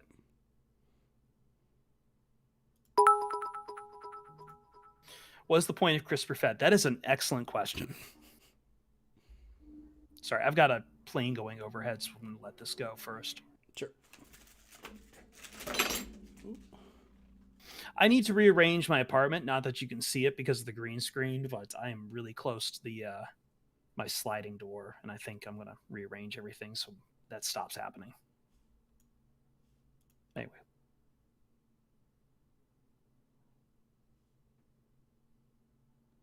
Wrapping up the Pride of Detroit PODcast as we take a look at the wide receiver position going into free agency. I think there's a lot of places the Lions have to deal with free agency, but as we just laid out, you have, I believe, what was that count again? 5 individuals, 5-year wide receivers, all unrestricted free agents going into free agency here in about a month. So in less than a month. So, and all of them were the ones who produced for you. Except like the one that otherwise produced for you that you still have is Quintez Cephas. So let's move away from Kenny Golladay. Let's move away from Marvin Jones. Let's move away from Mohamed Sanu. Maybe talk about anyone that the Lions should maybe target in free agency. Not that I think the Lions are going to be jumping on the train to go, break the bank for an AJ Green or an Allen Robinson or anything like that, or even a Deshaun Jackson. But is there anyone Jeremy, you could see the Lions, like, what are the Lions really looking for in wide receiver right now? Value? is that too simple to say? That's value. I mean, I mentioned it earlier. I think Josh Reynolds is a guy that's been connected to the Lions already several times. Just because, he's coming from the Rams, which means 1, Brad Holmes has evaluated him, likes him. 2 means that he's been together with Jared Goff for, I think, 4 years. So he has that sort of chemistry already built in. He's coming off his best career year with 618 yards, 2 touchdowns. It's not great. It's not number 1 numbers. He's not going to come in and be your number 1 receiver, but he's a guy that can come in and contribute. He's a guy that could be a number 2, even maybe a number 3, bring some inside and outside versatility. So if you want him to jump into the slot, he can do that. I think he makes a lot of sense. He's going to come a lot more expensive than, the rookie deal he's coming off of, but if you can get him in the 6 to 7 million range per year and probably backload a little bit of that, so his cap hit might only be in the 3 to 4 million range, I think that's a great signing. It's not something that will blow you away. He might not be the guy that's like your wide receiver for the future, but I hate to continue to use the word bridge, but he's essentially a good bridge wide receiver that won't come too expensive, and won't blow you away with anything. He's an athletic guy. He's super fast, and pretty big for 6'2", 6'3", almost 200 pounds. It's just like it's a mid-tier signing that is really what this team should be looking for in free agency, because like you said, this team isn't going to build itself through free agency. It just isn't, and it shouldn't. It certainly shouldn't this year. If they want to make big free agency swings, it should probably happen 2-3 years down the road. For now, you get the value guys, and I think Josh Reynolds is perfect for that. Any names for you, Ryan? I think an interesting name for me as I look at the list of wide receivers that will be available in the 2021 free agency class is Will Fuller. He's going to miss some time because he did get suspended. He got popped for using a performance enhancing substance. So he's going to be out for the season opener of the 2021-2022 season, as his suspension will carry over. But I think that combined with, some quote unquote character issues, I think that Will Fuller might be a candidate for an audition. Maybe it's a 1 or 2 year deal where he comes in and maybe makes a splash, and he can, again, to borrow the phrase that we're all using and that Jeremy was trying to get away from, but to bridge not only Lions, but it could be a situation that benefits Fuller too. So he's actually, I think, like one of the sneaky, like, top tier wide receivers that's available in this class. But I think both the suspension and some of the quote unquote character issues maybe drive down his price a little bit. But don't you think he'll want to go back to Houston, that wonderful franchise? You make a great point. You make a great point, especially because their franchise quarterback is so happy and is so committed to playing for the Houston Texans. So, yeah. What a strange situation. What a strange situation. If you thought the Lions were dysfunctional, folks, people are coming for the crown.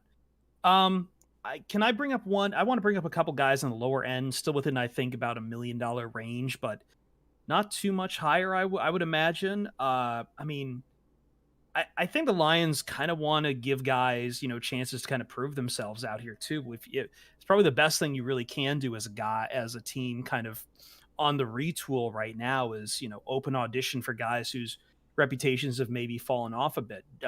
One of the first ones that jumps to my mind is Juju Smith-Schuster, who his star has kind of fallen very far in Pittsburgh, where it looked like he was going to be the guy to take over for Antonio Brown and just never did. And the other guy on my list right now, I mean, Nelson Aguilar, another USC guy, both these guys Aguilar never really made it with what he was doing in Philadelphia. I know he's been playing last year with Vegas. And then the other guy on my list, and maybe you can tell me about this one, he would be more of a veteran signing. But since the Lions did get Jared Goff, Tavon Austin is going to be a free agent on the market. Coming off, I believe he was kind of a mid-season move between San Francisco and Green Bay. And he did some punt returns for Green Bay. I think he got about 20 yards on 5 receptions from Aaron Rodgers. So not terribly productive, but at least he would have a rapport with Jared Goff. Yeah, 31. Here's the thing, like, free agency is usually a time for us Lions fans to be like super excited about, potentially scoring big contracts, and the Lions have done that in the past, but it's just not going to happen. Not happening. We're going to throw out a bunch of names that your listeners are probably going to be like, really, him? It's just like, oh yeah, that's kind of what we have to do here. Or they might be who? Yeah, right. Right. Yeah. So I mean, some other names that stick out to me: Keelan Cole from Jacksonville, a guy who had rather productive season. I mean, he had 55 catches for 642 yards and 5 touchdowns. That could be a guy who maybe isn't necessarily going to cash in, but he'd be an option. Tim Patrick from Denver, 51 catches, 742 yards, 6 touchdowns, a big play threat. I mean, 14.5 yards per reception. So, I mean, maybe the Lions, instead of going the Kenny Golladay route, they go the diet version, and they try to stay economical, and they try to pick up a guy who can maybe do some of the things that Kenny Golladay can do, but can do it for a fraction of the price. The one other name that I was going to mention from Las Vegas that would be kind of a reclamation project would be Zay Jones. Mm-hmm. Okay. I know he's bounced around a little bit, but he's been he top tier talent. Just has a lot of off the field issues. I mean, he's really struggled with mental health problems, and that's been well documented in the past. But it seems like the time that he spent in Las Vegas was not super productive, but a guy who can take this opportunity to come here and kind of prove himself. Last year, only 14 catches for 154 yards, but he only played in 288 snaps. So, but he did play 16 games. So that really just screams like a guy who didn't really get opportunities. And I think that that's kind of where we're narrowing and focusing our searches. Guys who could potentially break out. Yeah. I don't think you're going to get any of these top tier guys like the Chris Godwins of the world or the Juju Smith-Schusters of the world. I think that those guys are probably looking to play for a team that isn't, in the midst of a rebuild and doesn't really want to break the bank. And I just want to mention one last guy. And you're right. It does feel like we're kind of mentioning a number 2 or number 3 or number 4 type of receivers. And that's probably all the Lions are going to come away with in free agency. I think if you're looking for a number 1 or a number 2, then we have to start talking about the draft, and we will here in a second. But the last guy I want to mention, and he was on my list of top 5 wide receiver free agents that have connections to the Lions, and that's the Chiefs' Demarcus Robinson. He was actually drafted by John Dorsey from when he was over there with the Chiefs. Coming off his best statistical season, 466 yards, 3 touchdowns. Definitely still kind of in that reclamation project. Young guy, still maybe has some meat left on the bone in terms of untapped potential. Obviously, it's a very crowded room there in Kansas City with a lot of weapons to spread. So the fact that he even got 466 yards when he's battling Tyreek Hill and the tight end Kelsey over there for reps, that's not an insignificant number. He could probably, and he's probably looking for a better opportunity, right, where he can maybe be a bigger feature. Maybe potentially being a number 2 over here could give him that opportunity to kind of break out and see what he has in him. 4th round pick is not just a waste of talent necessarily. So he would be another guy if he'd definitely come a lot cheaper than a guy like Josh Reynolds. So DeMarcus, and maybe the most intriguing part of DeMarcus Robinson's game is, that yards of separation thing that the Lions have had issues with in the past 4 or 5 years. DeMarcus Robinson was third in the NFL in that stat last year, 4.2 yards. One last name I'll throw out for myself is, since again I'm talking former Rams that you could bring in maybe who know Jared Goff and get them on the cheap, and again kind of in the same boat as Tavon Austin. I think this was the guy who actually replaced Tavon Austin in Los Angeles, or is Pharaoh Cooper, who's going to be a free agent out of Carolina this year. And again, you get return specialist abilities with him too. It's just, this is kind of your, just in case you need a backup plan in case Jamal Agnew doesn't work out for whatever reason. But I do like the idea of trying to, if you are going to sign these guys to short-term deals too, again, just, find someone who's going to know how to work with Jared Goff just to ease him in and hopefully improve the value of Jared Goff. But I think you're right, Jeremy, in that this is not a free agency where you're going to get a number one guy. But the good news is for the Lions, this draft is so full of guys who could be number one guys, maybe even in the first round, if the Lions want to go that route. I don't like having strong opinions, and I like having, oh, that's a terrible cut. I like being flexible. I like being flexible when it comes to draft stuff. I am not henpecked into any one guy or any one position. I think I would prefer something on the defensive line or maybe even the offensive line in the first round of this draft, considering the talent that's out there. But I think we talked about it last week. There's plenty of wide receivers that you could see going 7th, or maybe even if the Lions trade back, still within that first round, or on day 2 in the 2nd and 3rd round. There, you've got plenty of options of guys who could be those future number 1 receivers for the Detroit Lions. No question. And I mean, pick your poison with that. I really do think, in terms of value, in terms of prospects that are likely to be there, wide receiver needs to be like, I don't really know where Lions fans are right now with taking a wide receiver first over, or with their first round pick. I think there's kind of a mixed reaction from what I've seen, but I think it's absolutely 100% on the table. There's not a lot of great defensive talent that is projected to go in the top 10. Really, the only one is Micah Parsons, and we just spent a podcast, or at least he's an off-ball linebacker. Your debating, value may vary. Yeah. Exactly. And then offensive tackle maybe is on the table as well, and that would potentially be worth it. Just depends if Sewell is there at 3. I mean at 7. I don't think he will be. I think probably the Dolphins snag him at 3. But yeah, I mean, point being, Devontae Smith, Jalen Waddle, Jamar Chase, sorry. All legitimate options that might be there at 7, all legitimate players that can come back and come in immediately and contribute, and maybe not be the number 1, a top 10 wide receiver right away, but a guy that could develop into that in the future. And that's what we're talking about, right? The future. We're talking about bridges and all this stuff. Well, the draft is where you get your future pieces, and the Lions don't have a future wide receiver unless you guys are really big Quintus Cephas believers. And so, yeah, get it. Like, to me, it doesn't, like, people are saying, you're rebuilding. Why are you going for, like, a skill position player? I don't care about the order. This team needs talent all over the place. Lions need skill position right now. They need skill position players. They need probably a quarterback. They need edge rushers. They need linebackers. They need safeties. They need offensive tackles. Get them in whatever order they're there, because you got a lot of draft capital. So if you can get the franchise wide receiver with your first pick of this new era, do it. Let's not forget the Lions drafted Calvin Johnson before they drafted Matthew Stafford. Sure. They drafted a lot of wide receivers before they drafted Matthew Stafford. I know, but I'm just saying. Yeah. That's there. I'm just saying that. Let me ask this question to both of you. If the wide receiver that's available at number 7 is not the best player available, are you going to be okay with that pick? Well, I mean best player available is very subjective.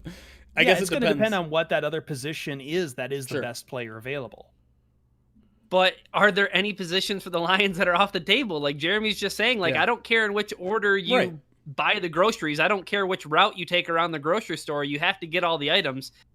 If you're there sitting at 7, and if the best player available isn't a wide receiver and the Lions take a wide receiver, and I know that depends on boards and all that stuff, and we can get into those, those semantics, but I'm just saying, like, if it seems like the consensus best player available is there at 7 and the Lions go Devonta Smith or they go Jamar Chase, is that a stick in your craw or what? Probably not. No, It shouldn't be. I thought at first this was Ryan trying to angle us towards Kyle a Pitts. Kyle Pitts. I thought he take, was doing the but, same thing. No, but I've already made it very clear that if you want a wide receiver and they take Kyle Pitts and you're upset about it, then you're telling on yourself that you didn't watch Kyle Pitts at Florida. But Okay. yeah. Yeah, but I mean, just even trading back, there's still good wide receiver value in the first round. I know Rondale Moore could be there at, like, if you trade with, say, I don't know, if you trade with maybe the Patriots or someone, I don't know. I'm just saying, like, yeah, Waddle could fall that way. Rondale Moore could fall that way. There's going to be guys available all throughout the first round. And again, into the second round, I haven't really looked at second and third round projections yet, but you're going to have time to pick your wide receivers. So yeah, if you don't go wide receiver in the first round, you go best player available. That won't be a problem for me, because again, there's so many holes for the Lions right now. I think whatever the Lions do pick in the draft, I would hope for myself going into our first round draft reaction POD cast, that I'm more focused on who that player is and what they can bring than I am about, did the Lions make the right pick at that position? Because at this point, you're just going to have to trust whatever the plan is. I don't want to say trust the process, but again, there are so many holes on this team at so many positions. This team needs so much work that I cannot marry myself to one player or one position exclusively. Let me ask you this, Ryan. These top 3 wide receivers. Yeah. Is there one of those 3 where you're like, if he's at 7, it almost doesn't matter what the board looks like, you run up and get him? Yeah, I think that guy is Jamar Chase. Yeah.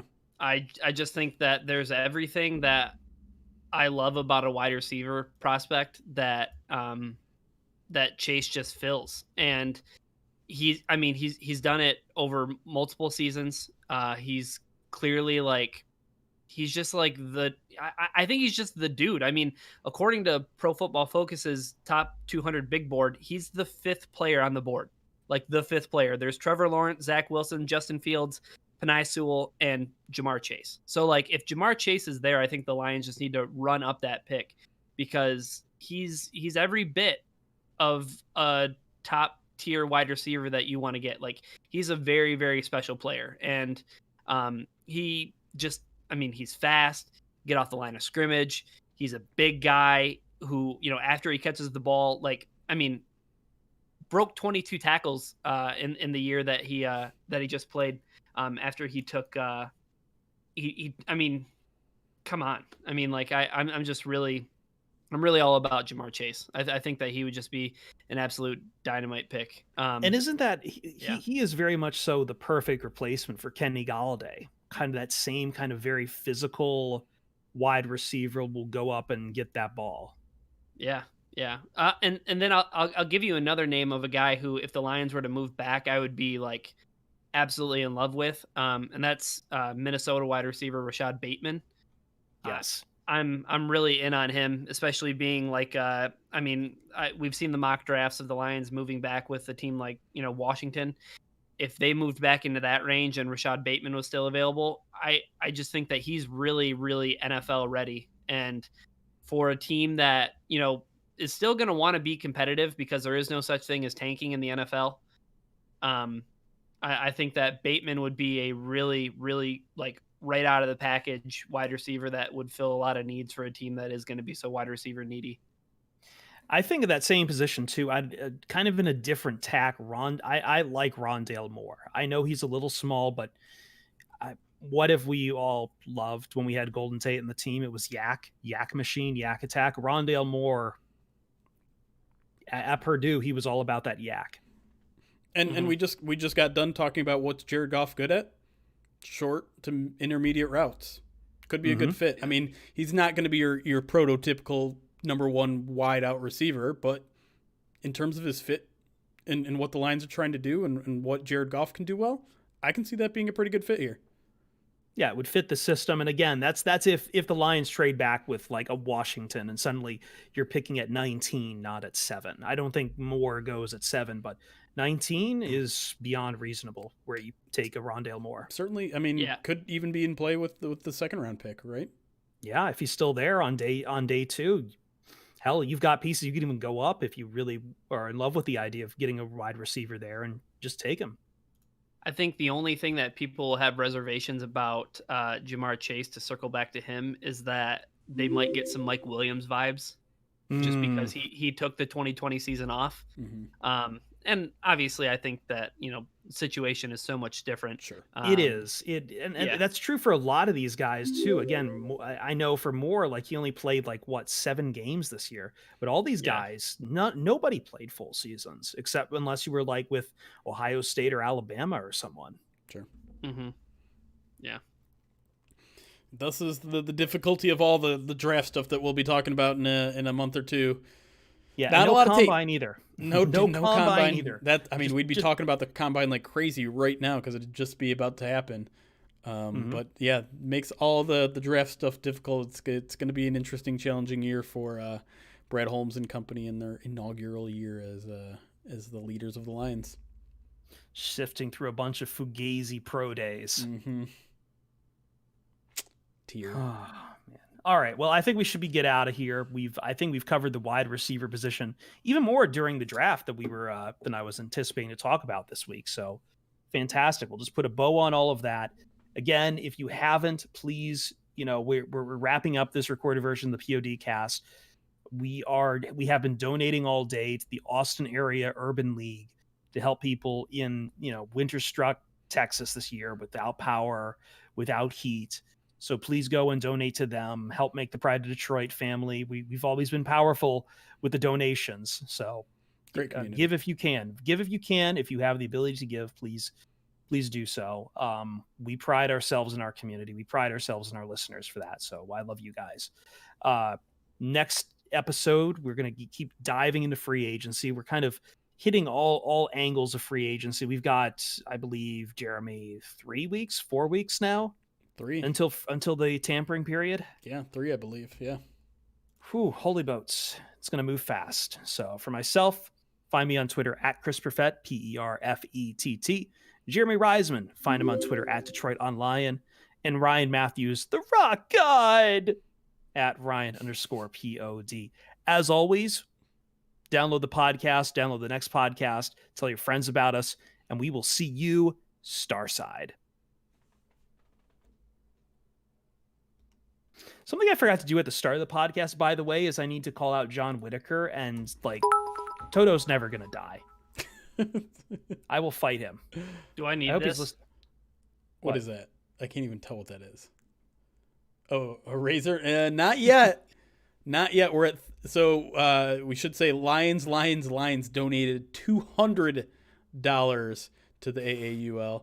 We're sticking around for a little bit here, so you guys got a little bit of time to hit 1,500. 1,500. So we need 125 more to save the stash for a third week already.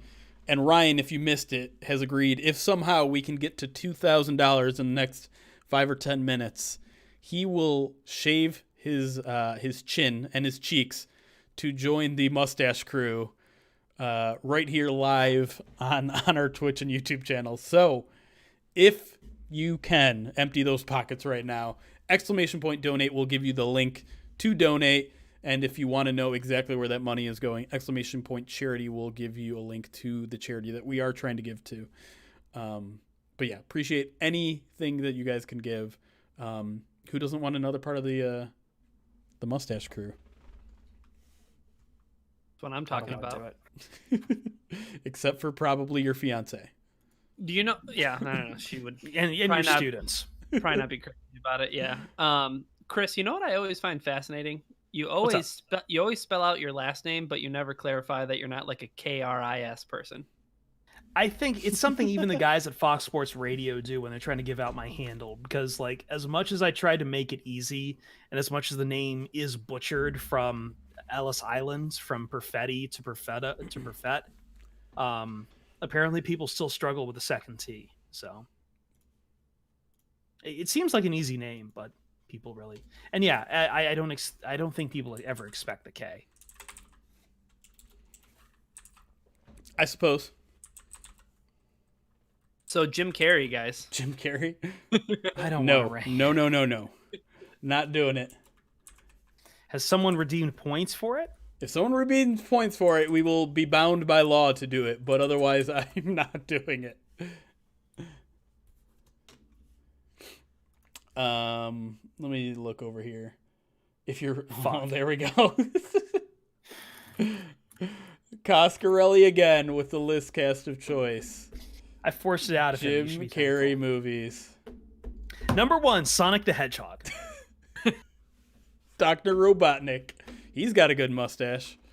I actually do want to see that movie just because like I am curious what he is in that. But no, I'll get it here in a second. So do you want to start there? Or do you have some other announcements to get, Jeremy? That dude with the mustache donated $100. Wonder who that is. We're $25 away now for to get to at least 3 weeks with the mustache still intact. Thank you to whoever that handsome man is. All right. Top 5 Jim Carrey movies.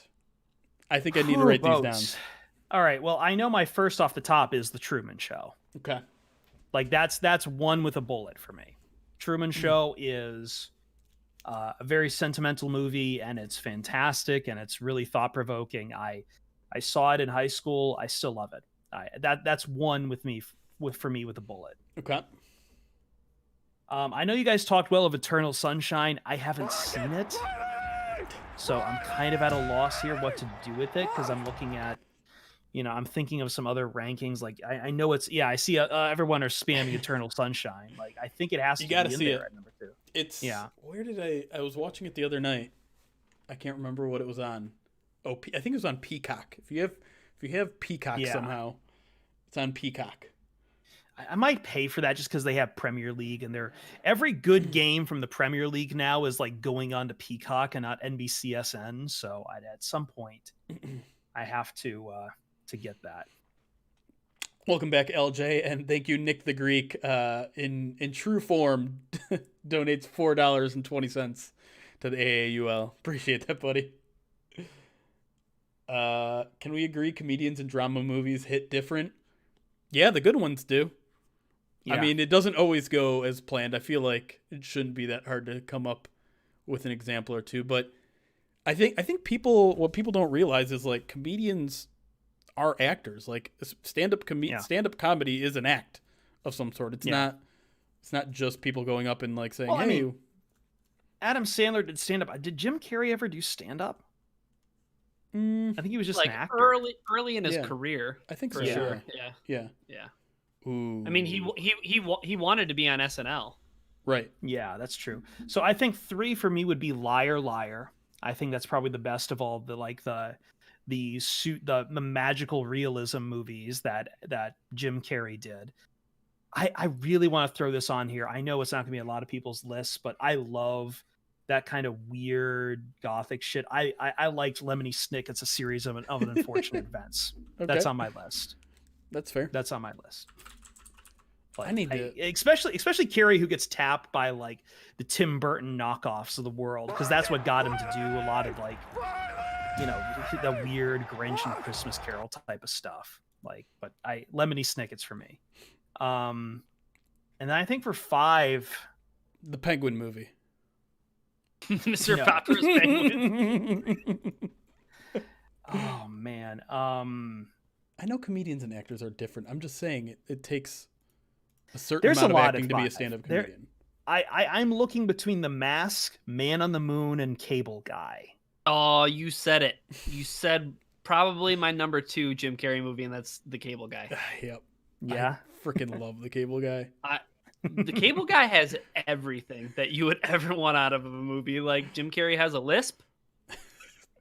Jack Black is in it, Yep. and he's like the reasonable, sensible friend.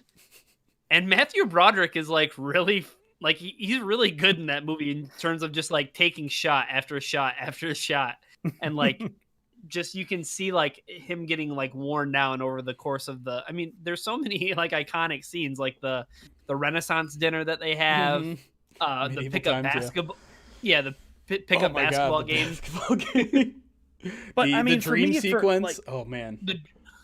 We were just talking about stand-up comedians, like Man on the Moon. That's like the Andy Kaufman biopic, and I'm not usually big on biopics, but like that I thought was so dead on to Andy Kaufman. And you want to talk about cast there that had Danny DeVito, Courtney Love, Paul Giamatti, all in it. Like I enjoyed Man on the Moon. It was a movie where Jim Carrey lost his brain. He said he got like way too deep into method acting for Andy Kaufman. Yeah, so. I think there's a Netflix documentary on it, and it's just him like being an asshole on set because that's who Andy Kaufman was. Yeah, it's crazy. So yeah, my list is Truman Show, The Cable Guy, Liar Liar, which is really good. Dumb and Dumber is just like classic, and I mean Jeff Daniels. I just like Jeff Daniels more in that movie than I like Jim Carrey. I don't think that's a super hot take, and I think obviously our audience might agree with that just because of little hometown cooking. But number 5, Batman Forever. Damn it! Come on. That's not even like. Damn it, Ryan. I guess that is his movie, but he's basically just doing his guy from Ace Ventura and The Mask. That movie is forever one of. That movie is forever one of my favorites for nostalgic purposes. Like Jeremy said, that's why like Billy Madison gets him. Batman Forever gets me because I got every single one of those mugs from McDonald's that came in. I don't think they came in Happy Meals. I think you had to buy them. But my favorite story from Batman Forever is Jim Carrey being so excited to meet Tommy Lee Jones and then going up to talk to Tommy Lee Jones and him saying, like, I do not condone the type of buffoonery that you do on film. And like being like very serious about it. Like that's Jesus. Like that's how they like meet each other. And Jim Carrey's just like, okay. Tommy Lee Jones, an asshole. I didn't see that coming, I guess. So I kind of did. I mean, what a weird cultural mark that was. Cause I feel at that point, like from the Tim Burton movies, they could do no wrong. And out comes this one. And you have like Seal, Kiss from the Rose. To me, that was like the height of music videos. Was Batman Forever, Kiss from the Rose. The like the silhouette of everybody like running and the bat signal in the background and people just harmonizing. And he smashes through the window, wings spread, kiss from the rose. No, I don't think you can find a movie that's more like 1995. Oh God, no, not God, no. That was the 90s distilled into like adrenochrome and shot straight into your pineal gland. I just remember like one of my other favorite things about that movie is just like them asking Joel Schumacher, like, why does the suit have to have nipples? Because it has to. That feels like if you ask Joel Schumacher that question, it's very much like when you remember in the like actors commentary on Armageddon. It's is it Ben Affleck or is it Brad Pitt? I always get the two mixed up. No, it's Ben Affleck in Armageddon. It's Ben Affleck, and he's asking, and he's like, so I asked Michael Bay, like, why do you need to train miners to become astronauts? Isn't it easier to train astronauts to be miners? And Michael Bay there is just like, just shut the fuck up, Ben. Just shut the fuck up. This is a real plan, all right? And I feel like Joel Schumacher, if you asked him why does the bat suit need nipples, he'd be like, just shut the fuck up, Ryan. By the way, R.I.P. Joel Schumacher because he's dead. Jay Steno in our Twitch chat said, "Why did Val Kilmer's Batman have nipples?" Almost at the exact same time that you did, Ryan.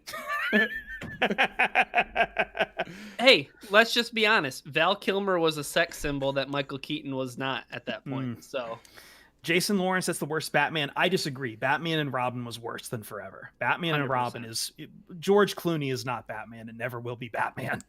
No. All right, Much too unfortunate. I got my 5. Go ahead. Yeah. I'm gonna start from the bottom. Ace Ventura, the first one, Pet Detective, probably does not hold up well. That was on the TVs in the studio during Christmas, and I kept seeing the scene where he's coming out of the rhinos. No, that's the second one. That's When Nature Calls. Was that the second one? Okay, yes. Okay, I get the two confused easily. But yeah, the first one, probably considering the twist at the end, maybe not the most appropriate. Finkel is Einhorn. Einhorn is Finkel. But man, I love that movie. I saw that movie way too early. I still think it's great.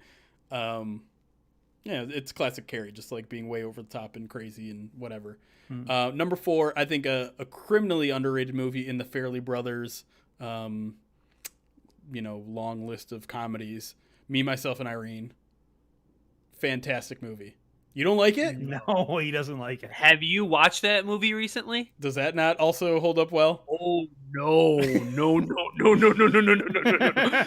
There's Jeremy, probably some racial stuff that's not so good, right? Oh, the way that it treats mental health, Ooh, the way that it treats races, the way that the misogyny that movie just. All right, the reason why I say that is a lot of Farley Brothers are just not going to hold up to time. It was a different probably not. But by the same token, Me, Myself, and Irene came out in 2000. It's not that long ago. That's no. 2000 is still well before we thought about any of that shit. My lasting image of that movie, and I still think it's one of the best in terms of comedic transitions, is when he's pissed off at his neighbor for stealing his newspaper, so he goes over to the neighbor's house and starts squatting to take a dump.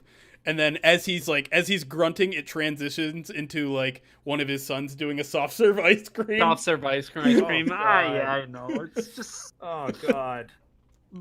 But I real quick, the only reason why I watched Me, Myself, and Irene recently is because my fiance and I we were going back and forth on watching rom-com movies before Valentine's Day, and technically Me, Myself, and Irene was under the rom-com section in Hulu. Oh god. So I turned it on, and within 20 minutes I was like, I regret this decision. I'm so sorry. We should probably watch something else. What, Jeremy, do you have Hulu? Yeah.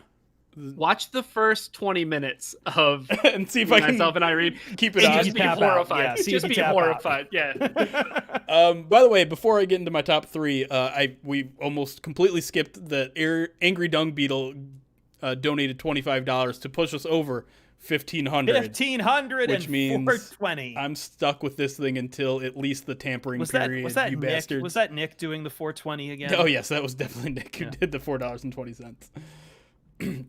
Number 3, Man on the Moon. I adore Andy Kaufman. I think he was a comedic genius, and I think the only person who could have captured that as well as anyone is Jim Carrey. And so huge props to that. Number 2, Cable Guy. The one thing I want to say that we didn't already say about Cable Guy is that is such a perfect role for Matthew Broderick. He is so good at playing the down on his luck, tortured guy, because I think of that and one of another favorite movie of mine, Election. He plays the same character essentially, of just this guy who's getting tormented by someone who he can't stop but is trying to stop. No, Truman Show's not on my list. Sorry. What? Number 1, Eternal Sunshine. It's so good. You've ruined your list by not having Truman Show on there though. Sorry. That's it. I'm sorry, man. I don't know. No. Jeremy reserves the right to amend his list after he goes and watches Me, Myself, and Irene. Myself and Irene. Yeah. And take that off and put the Truman Show on there. I don't know. Oh God, Nick also gave us top 5 Jack Black movies. This isn't gonna stop. Wait, did you redeem? Yes, he did. He said don't forget it. And I scrolled up and I see that. Oh, I don't know how many points. You're gonna have to up the points on Listcast requests at some point. I will honor it. I will honor it for Jack Black, but I think we have to stop after 3 Listcasts. He still has 13,000 channel points. Why didn't you just change one of our backgrounds to the soft serve ice cream from Me, Myself, and Irene? No. Number one is School of Rock. It's like not even. I don't even. Not think even it's a, up for not even a discussion. debate. It's School of Rock is number one. Whoa! Hold on a second. What? We need to stop and talk because Ryan has something to do now. We just What? got an anonymous donation of $495.80, which Jesus. push us to exactly $2,000. Are you kidding me, chat?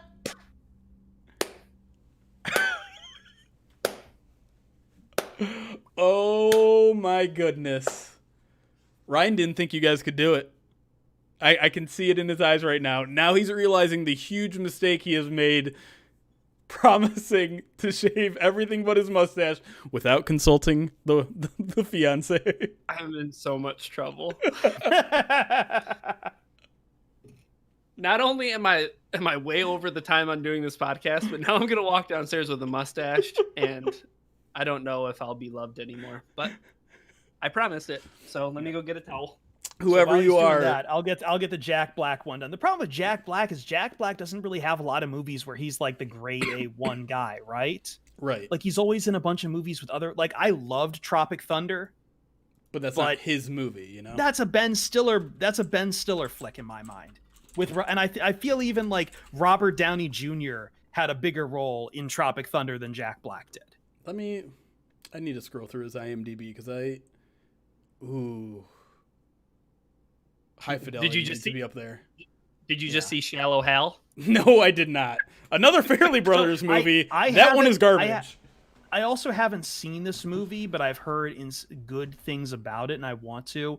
Once again, I like fantasy movies, and I've heard The House with a Clock in Its Walls is good, and I want to see it. I don't even know what that one is. It's another one of these. It's like everyone's been trying to do like the next big, like it's in the same vein as like young adult books like Hunger Games, Wizard Boy, like Harry Potter. Harry Potter. Wizard Boy. Wizard Boy. Wizard Boy. This is his name. Wizard Boy. I don't remember. And the Scary Cave of Dreams. You know what Jack Black movie is kind of underrated that maybe a lot of people haven't seen is Be Kind Rewind with Mos Def. Where they have to... Seen it. You haven't seen it? Mm-mm. It's so funny. So like they have to... It's something centered around like a video rental service. Yeah, I think like they accidentally erase all the movies and they have to create them. They have to create them. Decide Yeah. it's they'll never know if we just create the movies on our own. Is that essentially what it is? I think so. Yeah. Did anyone ever see Bernie? By the way, No. that was a movie with him and Matthew McConaughey. I know. Yeah, Nacho Libre. Nacho Libre is good. I didn't see that. He did a lot of good. I feel like on my 5 is Kung Fu Panda. I feel like Jack Black did some good kids movies. He was in Mars Attacks. What? Yes, dude. Mars Attacks was like just a showstopper of so many names. Like you look at the cast list on Mars Attacks, you're going to get floored with how many people Tim Burton got to act for. I knew that. I don't know if I ever knew that Jack Black was in it. No, he was in Mars Attacks. He was like one of the kids who like he's like I think he's one of the people in the family who's. Oh yeah, he was an army guy. That's right. Yeah. That's him breaking some laws, I'm sure here. Whatever. God. But again, I'm not even paying attention. Hold on, my God. we're burying the lead here. Wow. No, we're not. I'm just trying leave to it a little bit of a handlebar to it. Just you got to leave it a little handlebar so it looks Western as all hell. You look like your name's Dakota. You got to get a cowboy hat now. This is not good. I'm in so much trouble. The question is, how long are you going to keep it? As long as you're allowed to. Yeah, shaving does leave hair. Well, I went and got it. That's a much better shaver than I've got. I might need to ask you on what that is, because I got my mom for like a Christmas got me one of those bronze, but it's got like the it doesn't really have a good head to it.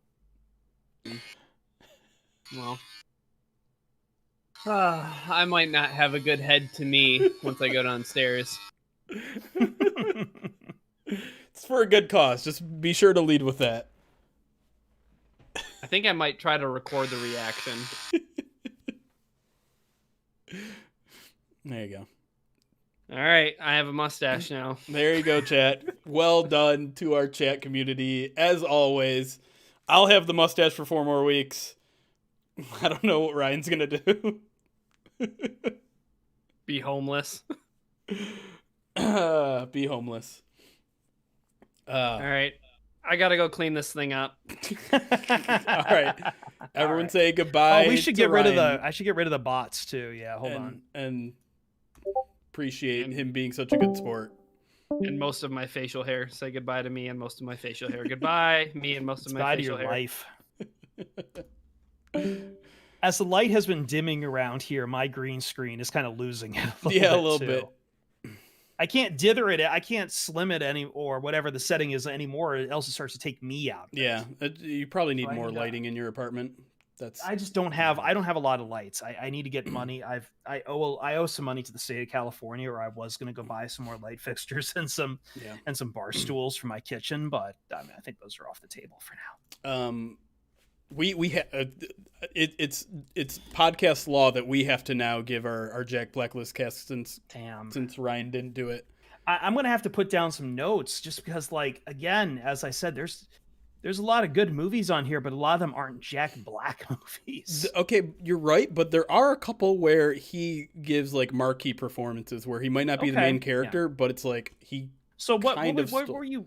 What are you keeping in? Because like as much as I could say High Fidelity, that's a John Cusack movie. I'm putting him in there, 100%. You're putting High Fidelity in there? I think that was kind of his breakout moment.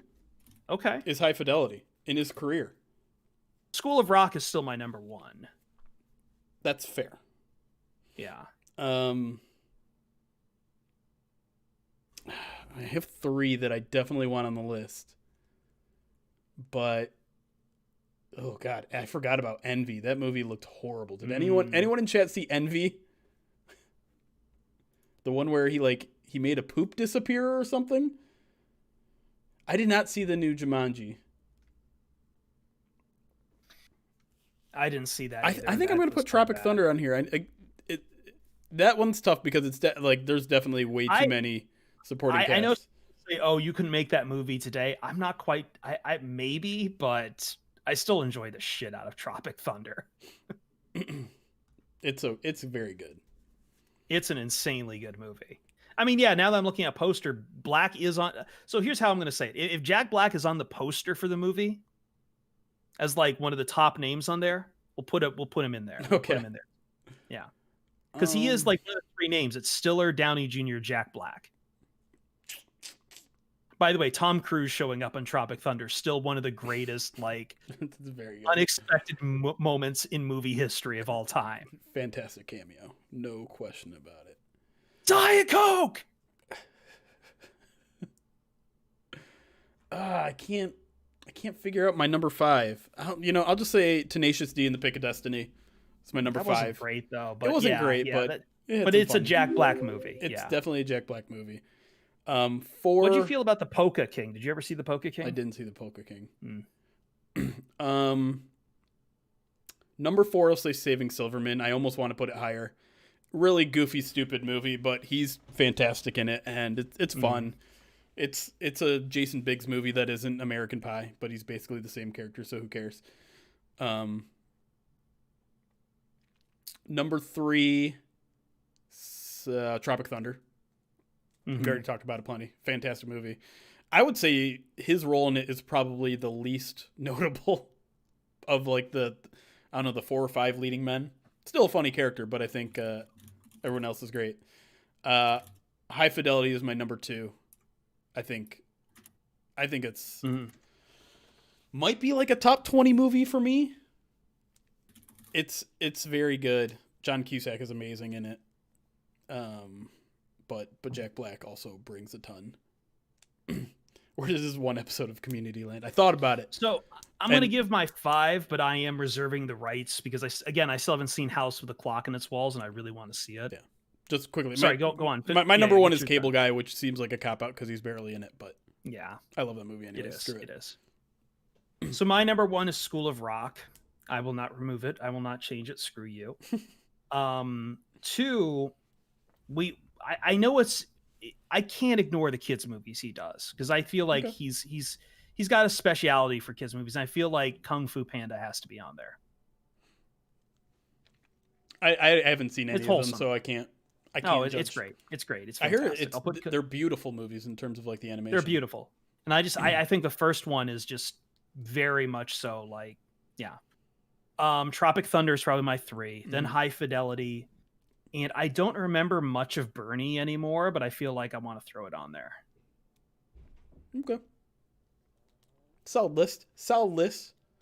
Again, I have the right to move out Bernie if I watch House with a Clock in its Walls and get blown away by it. I love kind of that dark, young kids fantasy type of movies. That kind of stuff is like I loved Tim Burton growing up. That stuff is like catnip for me.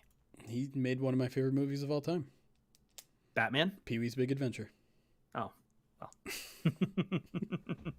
Different wavelengths? Ed Wood. Is that a Tim Burton movie too? I don't know, Ed Wood. All right. Chat, I think this is, we're well over 2 hours now into this podcast, and I feel like we're kind of losing our minds, as you can tell. We did touch on the Lions at one point, I'm pretty sure, but we definitely got off I think it was still a Lions dominant podcast. It's just that I think the movie talk, it's like a 51-49 split. And it's the off season, we haven't had a lot in the news in the past 2 weeks, so we haven't spent a lot of off seasons lately just kicking back either, because I know we were like, we really need to focus on just Lions stuff, but I feel like these Twitch streams also allow us to kind of like put our hair down every now and then too. So no, Listcast top 5 movies all time. No, I know you're kidding. No, absolutely. Left Wing Lock says, "What about?" I tried. Someone asked me to do that the other day, and like I literally can't do it. I could do it. I literally can't do it. There's too many out there. As soon as I say two movies, all of a sudden I'm panicking and trying to replace one. And that one I have to do by like movies I just love to watch over and over. Like I know that Fear and Loathing in Las Vegas isn't one of the top 5 movies of all time, but I fucking love watching it. Foxy Mangle in it. Thank you for the follow 4 minutes ago. Appreciate you. Thank you to everybody for all the subs, the $2,000 in donations we're giving to the Austin Area Urban League. That's definitely going to make a huge difference. So love to see that sort of giving spirit that really our live audience has become notable over the past year. It all started with some of our charity karaoke streams late last year, and it's carried over month by month, week by week. You guys have been amazing, and I'm happy. I'm happy that it's not just going into our pockets now, because again, that felt a little weird. I'm not sure what's going to happen once these 4 weeks now are up and the mustache is no longer saved from the $2,000 you guys donated, but we'll see. You get it for another month, and we do. Maybe we do another charity stream where we just get rid of it completely. Maybe. All right, no, we're done with the movie talk. We're done. I think we're gonna close it up here. You got anything left to say, Chris?